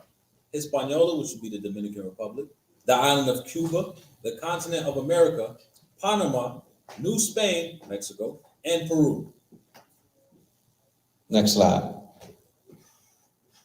This source is from Mariano Edward Rivero, John James Vault Schutte, Peruvian Antiquities in 1857. Like the Jews, the Indians offer their first fruits. They keep their new moons and their feasts of expiations at the end of September or in the beginning of October. They divide the year into 4 seasons corresponding with the Jewish festivals. In some parts of North America, circumcision is practiced. There's also much analogy between the Hebrews and Indians in that which concerns various rites and customs, such as the ceremonies of purification, the use of the bath, fasting, and the manner of prayer. The Indians likewise abstain from the blood of animals, as also from fish without scales. They consider divers quadrupeds unclean, also certain birds and reptiles, and they are accustomed to offer as a holocaust of firstlings of the flock. Next. Now on the right, you see the details, the first page of the Boeotian Codex depicting the departure from Aztlan. Now that's the depiction up top. That's the actual manuscript on the bottom. Because what the Spanish and the conquistadors were doing is they were going to the walls of the pyramids and the walls of the cities, and they were drawing what they can do the best way they can. Okay, so this right here is a story in the ancient Aztecs that was showing that they came from over the sea where the sun rises, and he's going to read it right now what they're depicting. Okay, this source is from the Precolumbian Landscapes of Creation, in Origin editor John Edward Staller, page 122. All of the major Kachian sources are consistent in relating that the mythological founding fathers of the Kachian nations originated from somewhere across the sea. According to Popol Vuh, the forefathers Balaam Quitzi, Balaam Akab, Mahukata, and Akui Balaam came from Chapapala, across the sea. Ulet al-Kushi, where the sun emerges, that is from your east. So that's where they came from. Now, this is the actual depiction that they were drawing from the walls. You see that? They were depicting that they came from across the sea. Next slide. This is known as the Newark Holy Stones. Now, you got the Decalogue and you got the keystone here. Now, you see the pictures. You see how they look. Hebrew inscriptions right there in Ohio. Okay? You can read it out. The Newark Holy Stones and the Decalogue Stone in June and November of 1860, respected Licking County, Newark, Ohio surveyor David Warwick unearthed 2 stones bearing Hebrew inscriptions. The first was a triangular-shaped keystone, number 2 in photo above, and the second was called the Decalogue Stone, which is the number 1, encased in sandstone. And the sarcophagus, numbers 3 and 4, and accompanied by a small stone bowl, which is number 5, nearly the size and shape of Hebrew temple ritual bowls. This is in Ohio. Next source. It's the Bat Creek Stone, found in a mound. All right, I believe it was in Tennessee. All right, he's going to read it now. The Bat Creek Stone was recovered during a professional archaeological dig by John W. Emmer of the Smithsonian Institution's Bureau of Ethnology in 1889 during its mound survey project. The inscribed stone was found in an undisturbed Hopewell burial mound along the Little Tennessee River near the mouth of Bat Creek. Additional Hoppo diagnostic artifacts recovered with the stone include bone and wood and pieces and 2 brass bracelets whose metallurgical properties nearly match those of ancient Jews in the Levant, Israel, portions of the Mediterranean. The inscriptions on the stone was assumed to be Paleo-Cherokee and subsequently published by the Smithsonian in their annual report of the Bureau of Ethnology between 1890 and 1891 on page 392. In 1964, Chicago patent attorney Henriette Mertz and Hebrew linguistics expert Dr. Cyrus Gordon identified the writing as a form of ancient Paleo-Hebrew Judaic. They discovered that the stone had been published by the Smithsonian upside down and that it was legible Hebrew once the stone was rotated. Next slide. This is the Grave Creek stone. A lot of people don't know about this one. Go ahead. Near Braxton Creek, West Virginia, have been found which bear identical characters. This text may represent a form of Paleo-Hebrew dating from around 250 BCE. 250 BCE in Virginia. Next source. Now this is right. Guess where this is right by? This is right by, because I don't got to put this in, the Los Lunas stone. This is right. First of all, there's more than just the Los Lunas stone. All the surrounding areas have a bunch of pictographs and depictions of a variety of things. Now, this is a depiction right here of what would be the Ark of the Covenant. Okay, so when you go around here with the natives, describe this as an ancient tradition on how their ancestors will carry something that held something dear inside that was ordained from the Great Spirit. Yeah, read the source. This is the history of the American Indians, London. Edward and Charles Dilly of 1775 on page 13. From the most accurate observations I could make, in the long time I traded among the Indians of America, I was forced to believe them lineally descended from the tribes of Israel. Next source. Now you see this is a garment of Ohio Indians. You see the borders of blue with the fringe? The borders of blue with the fringe. Go ahead, Al.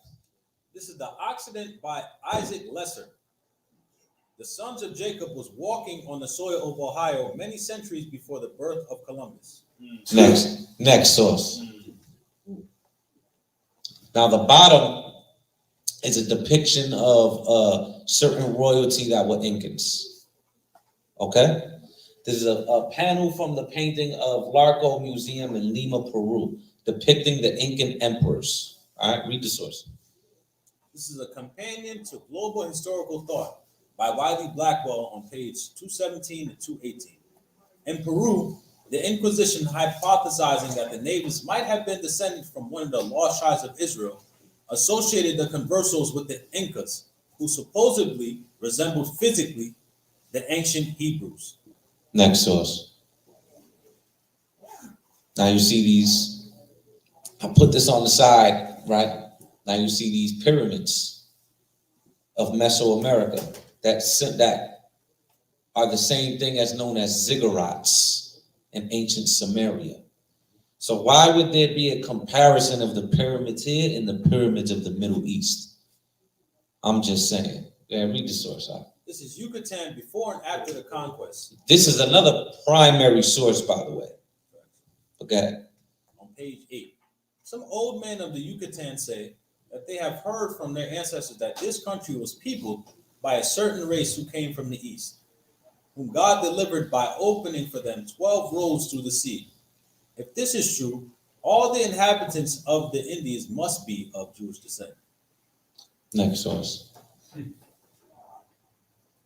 This is from PBS Nova Online. Where are the 10 lost tribes? Now this is from PBS, a profound, what you call it, media outlet. Now, just like I said with the other one, I have the primary on this. but I save it. Okay, read this out. This is in the early 16th century. Bartholomew de las Casas became the champion of the Native American Indians, devoting his lifetime to improving their conditions. In the West Indies, Peru and Guatemala, Las Casas wrote, "These Indians can bring near the redemption if we treat them humanly in this world and convert them to Christianity. We are preparing for the redemption of the Western world and the Messianic era. Their conversion is apt indeed, as I am convinced that Indians originate in ancient Israel. Indeed, I can bring proof from the Bible that they are of the lost tribes." The association of the Indians with the lost tribes was heard again and again. The report by Portuguese traveler Antonio Montesinos, some 120 years later, aroused remarkable interest. It was a thrilling journey I took in South America. Now that I am back in Amsterdam, I must share with you some incredible news. This nigga demon. There is a Jewish Indian tribe living beyond the mountain passes of the Andes. Indeed, I must heard them recite the Shema, the expression of the Jewish faith, and saw them which observe, is Shema YASHARAHLA AHLAHAYANAWA ACHAAD. Yeah. And saw them observe the Jewish rituals. Christian theologians awaiting the second coming were thrilled to receive this welcome news. The tradition held that when the 10 tribes were found, reunited and restored to the Holy Land, the Messianic age will close at hand. Next source.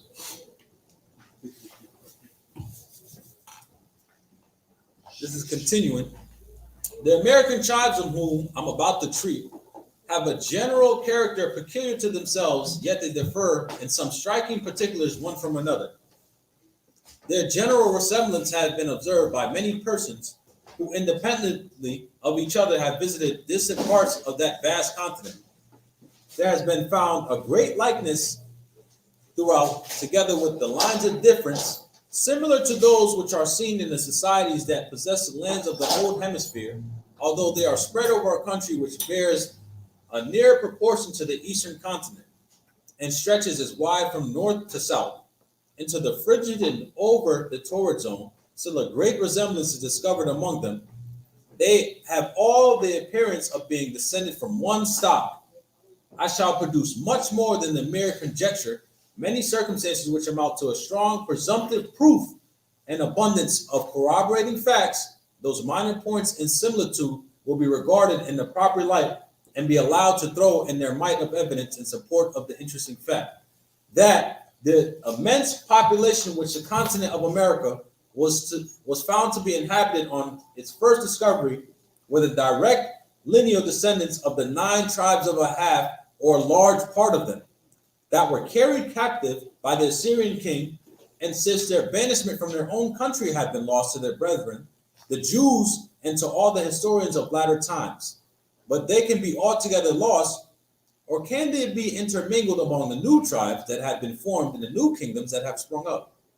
They constituted a large portion of the chosen people of God, concerning whom so many prophecies stand recorded in the holy books, for whom so many striking interferences took place under the direct agency of the Almighty, for the express purpose of separating them from the idolatrous nations, of keeping them a distinct and peculiar people, of making them bear his name to the ends of the earth and spread his glory among the nations. Can they then be lost, destroyed, rooted out from the habitations of men? Or can they be so amalgamated with those idolaters who conquered them, or with those people with whom they have since dwelt, as to be no more known a separate people, as to have lost their identity and be nowhere to be found in that day, to which the language of prophecy directs our attention, when those have been dispersed among the nations, and those who have been cast out shall alike be called by special voice of God to return. Now, this is the source because it's being blocked out from the bottom from this, right? This is A View of the American Indians by Israel Worsley, page 3 through 9. All right. Next slide. The source is by Edward John Payne, History of the New World Called America in 1899. By way of illustrating the method of miscellaneous affinities, we will follow our author yet a step further. From Cuba, he passes to Haiti. The true form of which name he tells us is Kaitin Tetuakuth. He supposes this is to be derived from the bold Israelite who first reached the island. At any rate, it is pure Hebrew, though we are not enlightened as to its meaning. The Yuna River, which rolls its golden sands through the great eastern valley of Haiti, bears the name of the prophet Jonah. The Yaqui, that of the patriarch Jacob. As for the peninsula of Samana, that is named from the Midianite chief Zalmunna, the river Hena or Jana, on whose banks the ruins of Buenaventura still mark the mines of Columbus, is named the Ain, a fountain. Carib, canoe, and Kakike, Makana, which is club, and Aji, which is chili pepper, are alike referred to as Jewish origin. The next source is Edward John Payne, History of the New World Called America, which is the same source. By the way of illustrating the method of miscellaneous affinities, we will follow our author yet a step further. From Cuba, he passes to Haiti. The true form of which name he tells us is Kaitin Tetuakuth. So this is the same, it's reiterated the same point of the Right, exactly. Next slide.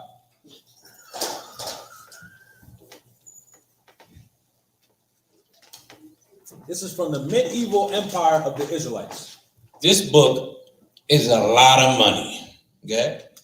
As regards to the South American Indians and their possible relationship to the lost tribes of Israel, an article was published in the Israeli paper Mariv in December 1974 with the following content.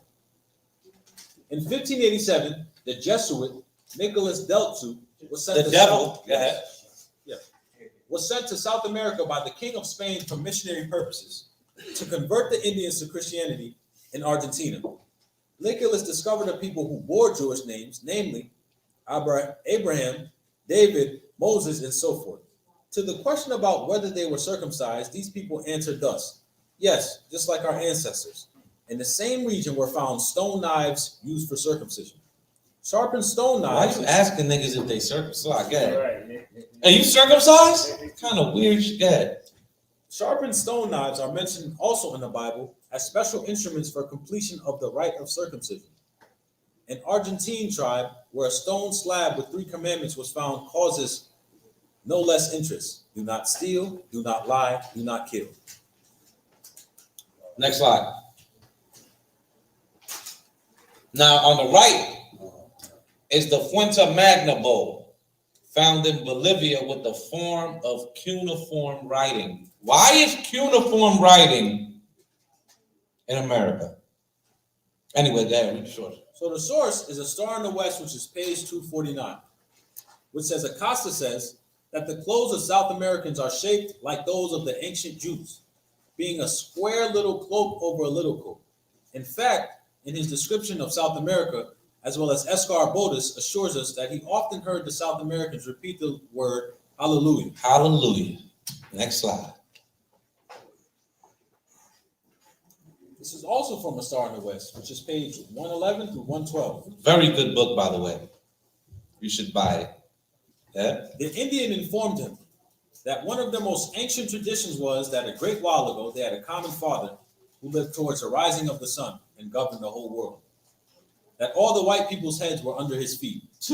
That he had 12 sons by whom he administered his government. That his authority was derived from the Great Spirit by virtue of some special gift from him.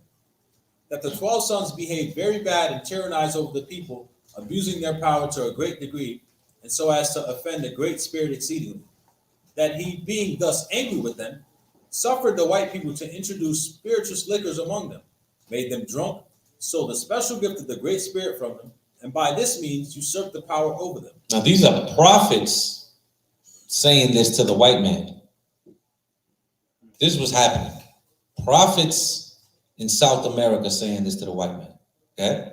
And ever since the Indians' heads were under the white people's feet. But that they also had a tradition that the time would come when the Indians would regain the gift of the Great Spirit. Damn right. From under the people, and with their ancient power, when the Whiteheads would be again under the Indians' feet. So the white man was going to be underneath the Indians' feet. That's the tradition. You can go back, huh? Prophecy. Prophecy, huh? Yeah, go over to you see that? You go to the next one. Now, the right is Hebrew petroglyphs in Puerto Rico. I will go more into detail with this in future classes. All right? Read that out. The source is the Quible commentary of 1672 all the way to 2012. Anthropology in Virgin Islands music. Despite the dynamics in the African religions and the worship style of the Tainos, they both generally believed in spiritual component to human existence and a divine creator.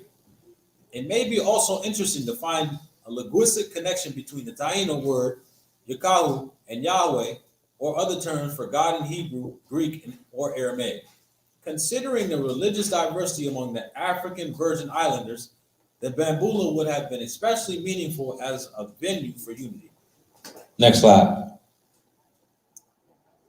Now you see on the right hand, it says at Tula Toltec capital. This is from the Mysteries of the Mexican Pyramids by Peter Tompkins, page 351. This is a picture I took of my book. All right. It says at Tula, the Toltec capital, which is in Mexico.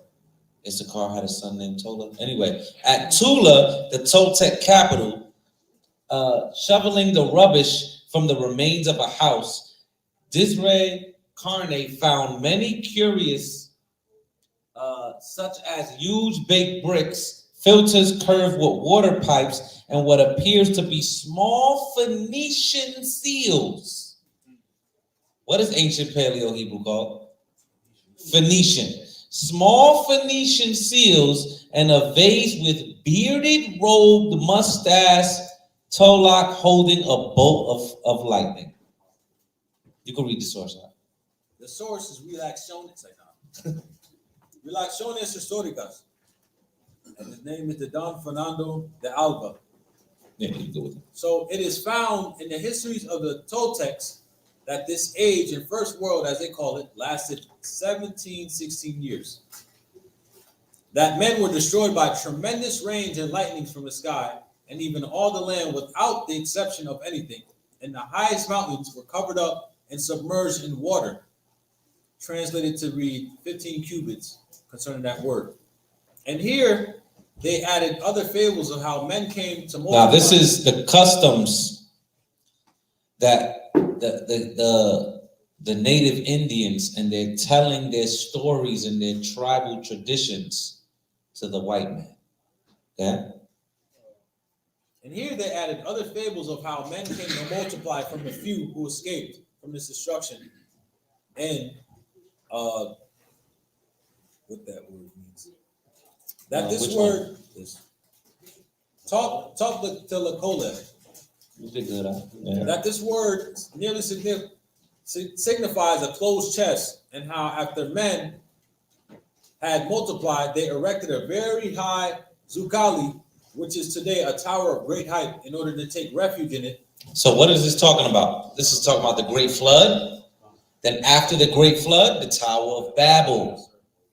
This is in their customs and traditions. Yeah? In order to take refuge in it, that the second world age should be destroyed. Presently, their language were confused, and not being able to understand each other, they went to different parts of the earth. Next source. Now you see her bag? I'm just saying. Yeah, read that. The source is History of the American Indians by James Adair, page 214. The Indian native from Florida to Panama believed in one true, immortal, and invisible God reigning in heaven. Next source. The source is American Anthropologist. Yeah, you can read it. American Anthropologist, 1994, volume 6, on page 154. Yeah. It says, it is in his comparative dictionary, however, that the author really exceeds all canons of true linguistic science. he discusses here about 900 words representing some 1,200 Semitic compounds, comparing American words selected at random, chiefly from 6 distinct languages, with supposed Hebrew-Aramaic equivalents. The utter futility of any such attempts to connect American with Asiatic languages will be seen from the following examples, which really need little comment. On page 22, he compares Ketcharanuk, Keapanek Nasungi, with Aramaic Ayanuka, baby.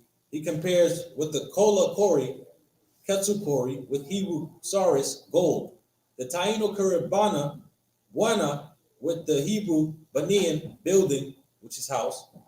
These examples have I purposely chosen because there is a faint, of course, accidental similarity between some of the words. When, however, we compare the following, we see how far the author has wandered afield in his vain search for word similarities. So you see that there was linguistic similarities between the Indians and the people in the Far East, all right, in the Levant. You could go to the next source. That's all it's going to keep saying. Yeah, read that there.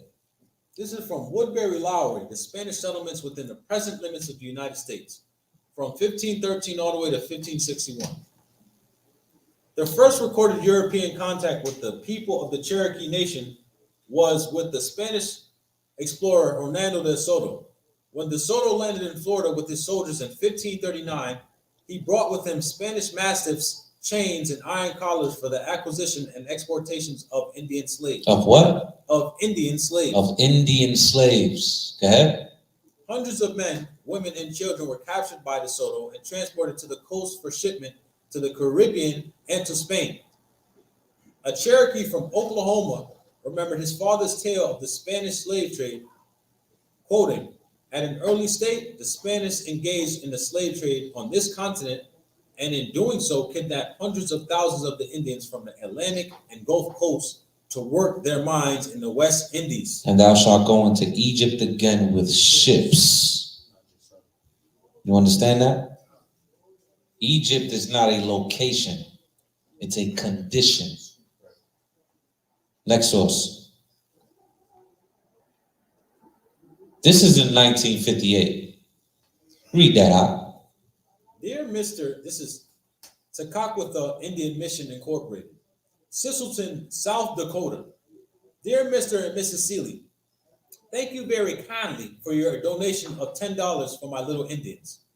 Yours is the first invitation that was ever extended to one of our papuses to come and spend a vacation somewhere. We have a few little boys and girls who have no one at all interested, whether they live or die or come and go. I would send a little boy of 6 years or older, or a little girl, whatever you prefer. These Indian children are very little trouble, especially the one I have in mind. If you really mean it, I will see that till we get him ready. You may have him at any time you desire. I am not making any inquiries about you because it takes a good person to make an offer as you did. Please let me know. With kindest regards. The devil. So this is in 1958. You understand that? On the right-hand side, back into the book, Mysteries of the Mexican Pyramids by Peter Tompkins, page 350. Now, this is striking Semitic figures found throughout Mesoamerica. Now, if you look at that, you see the beards, you see the garments, you see the representation of bells around the garment, which is a Levitical practice, and you see upturned shoes, which all comes from ancient Assyria and also comes from Persia. That's exactly what it is. Yeah, read the source, huh? So this is the same source, except it's page 348. It says, after considerable research, she traced the upturned shoes to either the Hittites or the successors and imitators, the Phoenicians, renowned as great seafarers who regularly wore long clinging double robes, turbans and ribbons, pointed beards, and upturned shoes. So impressive is the evidence accumulated by scholars to the effect that the Phoenicians reached the shores of both North and South America. It is hard to understand why it continues to be shunned. Next. Now, this is the next section. You might have to read it off your phone. All right, this is Israelites in Slavery. This is the last section. Okay? This is Negro who can write Hebrew. Huh? He is deaf and dumb. Remember this and is the last one? Go ahead. So this is a Negro that can write Hebrew. Okay, go ahead. He is deaf and dumb and comes from an African town. Hartford, Connecticut, September 19th. A young African Negro has been in this city for the last few days who claims to be a Hebrew. He is deaf and dumb and as black as the ace of spades. He carries a pad of paper with him and answers all questions by writing them in Hebrew and Lashon Kodesh. Lashon Kodesh. Yeah, it's like that, you know. What excites the most wonder is that he writes Lashon Kodesh very rapidly. It is a language of the books of Moses and is made a special study of, spoken and written with ease only by the rabbis and highly educated Hebrews. The Negro was sent to one of the rabbis of Hartford, who was perfectly satisfied that he is a Hebrew. He says that he came from a large town in Africa where there is a tribe of about 20,000 black Hebrews who speak Lashon Kodesh and are quite prosperous. Lashon Kodesh. He also says that his father is a rabbi in that town, and that is why his father took the trouble to teach him to write these languages, which needed an extra amount of labor on account of his being deaf and dumb. That's all. We got the point here, right? All right, next slide. Now, obviously, you see the bottom. Images of the transatlantic slave trade in the boats. You can read the top. You have South Carolina. This is the source. South Carolina's Turkish People, A History and Ethnology by Terry Ann Ognebens, Glenn Browder on page 77. African slaves from regions of Islamic influence in the Old World, including some who were literate in their Arabic language and knowledgeable of the Quran and Bible. Knowledgeable of what? Of the Quran and Bible. So they were already knowledgeable of the Quran and the Bible. Good. Were imported and distributed throughout the southeastern colonies and states. Next slide. The source is Muslim Slaves by James W. Hagee, page 26. In 1786, two men appeared in Charleston, dressed in the Moorish habit, and aroused a great deal of suspicion by their strange ways. Therefore, an officer of the law began to try to question them. The Moors, he found, did not know English and resented the suspicious lawmen.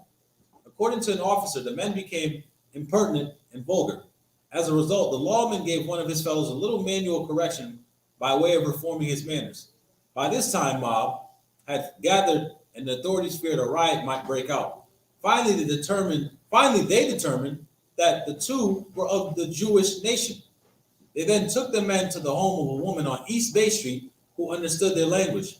She found out that the two had sailed from Algeria to Virginia, where they had been arrested on suspicion of their being Algerians, and they had traveled overland to South Carolina. Two black men. Right here. That they were of what? Finally, they determined two were of the Jewish nation.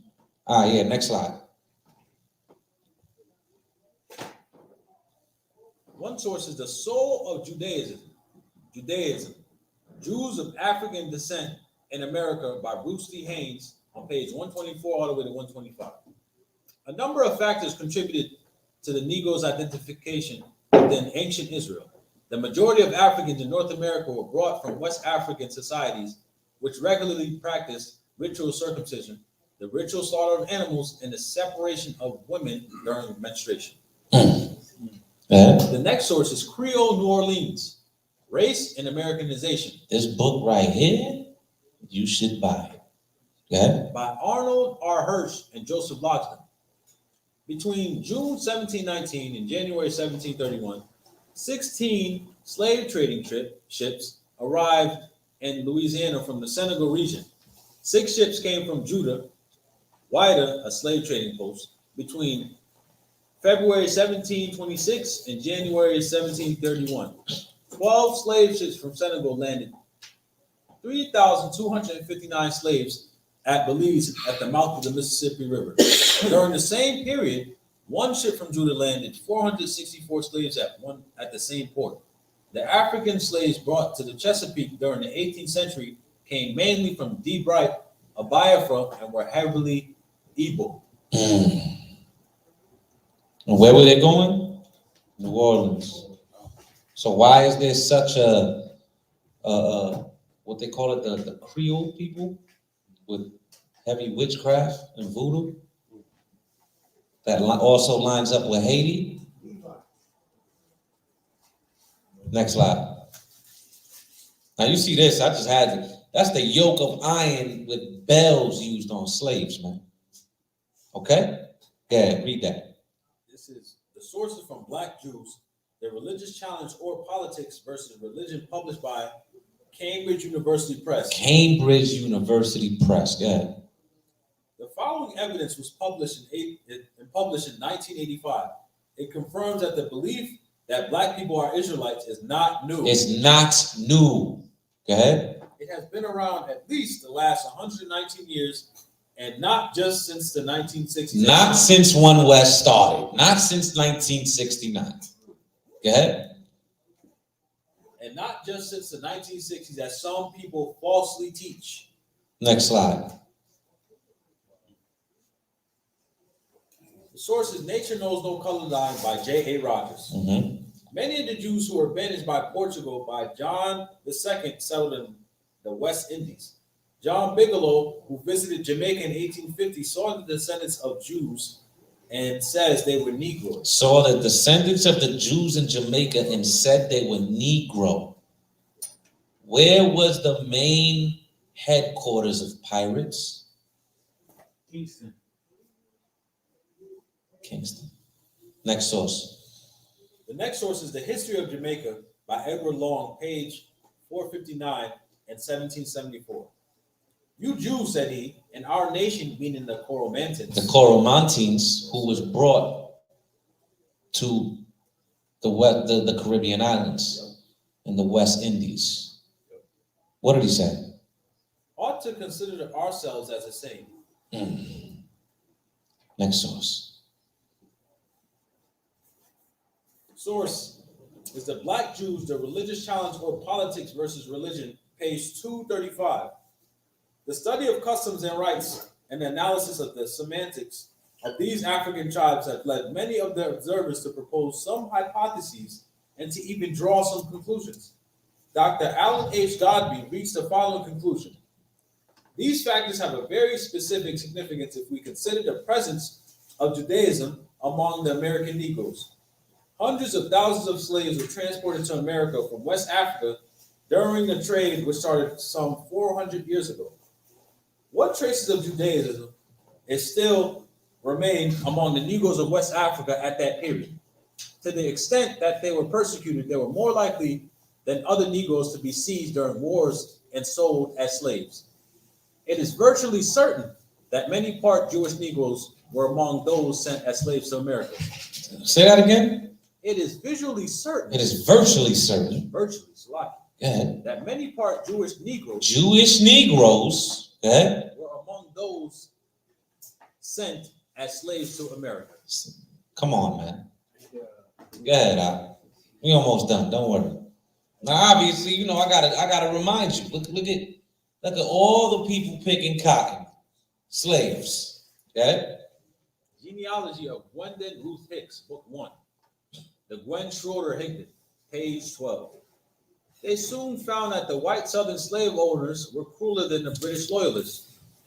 Many white slave owners considered the dark-skinned Iberians dark enough to be sold as slaves. The dark-skinned Iberians dark enough to be sold as slaves. Go ahead. Next slide. The source is Atlantic Africa and the Spanish Caribbean between 1570 and 1640 by David Wheat on page 151. In Cartagena, the flow of Portuguese migrants apparently never abated during the early 17th century. A second slave trade surge lasting from the late 1610s to the first half of the 1620s brought even larger numbers of Portuguese and Luso-Africans to the city. And hold on, what? And Luso-Africans to the city. Right. Go ahead. The next source is the same source, but on page 161 all the way to 162. In settlements throughout the Spanish Caribbean, individuals described as Portuguese blacks or Afro-Portuguese Creoles worked alongside diasporic Africans as fellow slaves and free people of color. Next slide. The source is from Oluda Equiano. Interesting narrative of Oluda Equiano, page 19 through 21. Now this man right here is another primary source that wrote his own biography. How he was in slavery, where he was captured from, where he went to, and who his people were. Go ahead. Such is the imperfect sketch my memory has furnished me with of the manners and customs of the people among whom I first drew my breath. And here I cannot forbear suggesting what has long struck me forcibly, namely, the strong analogy which is even by this sketch, imperfect as it is, appears to prevail in the manners and customs of my countrymen and those of the Jews before they have reached the land of promise. For we had our circumcision, a rule I believe peculiar to that people. We had also our sacrifices and burnt offerings, our washings and purifications, on the same occasions as they had. As to the difference in color between the Igboan, which is the Igbo Africans, and the modern Jews. Next slide. Yeah. The Negroes and the Jews by Lenora E. Burson on page 212. The land of Israel is located on the Western Asian borders of North Africa. All of the native inhabitants of the region were non-white. We're not white. Yeah. When Spain expelled its Jews in 1499, many of them went to Africa. It seems probable that some of them were brought later to America as slaves. As slaves. Yeah. The Negro spirituals never sing of African rivers. Go ahead. It's always the Jordan or the Red Sea. They don't sing about African chiefs. They don't sing about no Hamitic shit. Yeah. It's David or Moses or some other Jewish characters from the Bible. Okay, go ahead. Next source. Black Jews, the religious challenge of or politics versus religion. The studies of the customs and the analysts of the Semitics of these African tribes have led many of their observers to propose some hypotheses and even to draw some conclusions. I think I read this one already. Yeah, I was saying it does. I read this one already. Okay, go ahead. So I'm going to read the bottom half of it. Yeah. And I'm going to start from how many of them? How many of them would have been able to have been conserved some Jewish customs is another question. This conclusion put forward by Godby, which argues for the existence of a more or less recurrent Judaism in West Africa in the same places as those from which the Negroes were taken, is shared by others such as Maurice de la Fosse. But most significantly, it has been adopted by a class of educated Black Americans as a key argument to demonstrate that the Jewish religion is a traditional religion of Africans brought in slavery to the American continent. Nothing either confirms or repudiates this theory. In fact, we need to be very cautious in this instance. It is difficult to accept without some debate the thesis that these Black slaves, in frequently insupportable material conditions in which they were forced to live, were able to conserve, maintain and transmit a religion such as the Jewish religion. It is a commonplace that this religion in particular is subject to strict and well-defined rules of behavior and ritual. Come on, man. We got one more slide, all right? One last one. Now, on the right is a Jewish revolt, an Israelite revolt, a slave revolt in Virginia. You understand that? A horrid massacre, tragical scene of them killing a bunch of damn crackers. All right? Read that source. This is from the Black Jews of Africa, page 81 by Edith Bruder.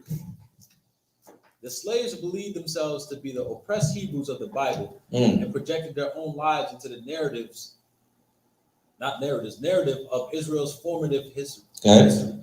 Gabriel Pasa, Denmark Vesey, and Nat Turner all took inspiration in the Bible. All took inspiration of the Bible. They didn't look at a damn Ankh. They didn't pick up a Quran. They read the Bible and revolted, man. That's the last slide, Abaya. This is what they did. So do not ever let anybody tell you you ain't an Israelite. I went through plenty of sources and I got more. You understand? You already know I pray they understand. There's a lot of sources out there, and I could keep going. I gotta hold back some stuff because I'm doing the tribe breakdowns. So I gotta hold stuff back. All right? Read that precept out. Baruch chapter 2 and verse 30. For I knew that they would not hear me, because it is a stiff-necked people. Mm-hmm. But in the land of their captivity. But in the what? But in the land of their captivity. But in the what? But in the land of their captivity. But in the land of their captivities. Okay? They shall remember themselves. We're gonna remember ourselves, man. They couldn't stop me on Clubhouse when I was getting randomly muted and getting kicked out the room for some odd reason. They couldn't stop us when they stopped the goddamn live stream and had it paused for a while. You understand? Because in the land of our captivities, we shall bethink ourselves. You understand that? Take us out,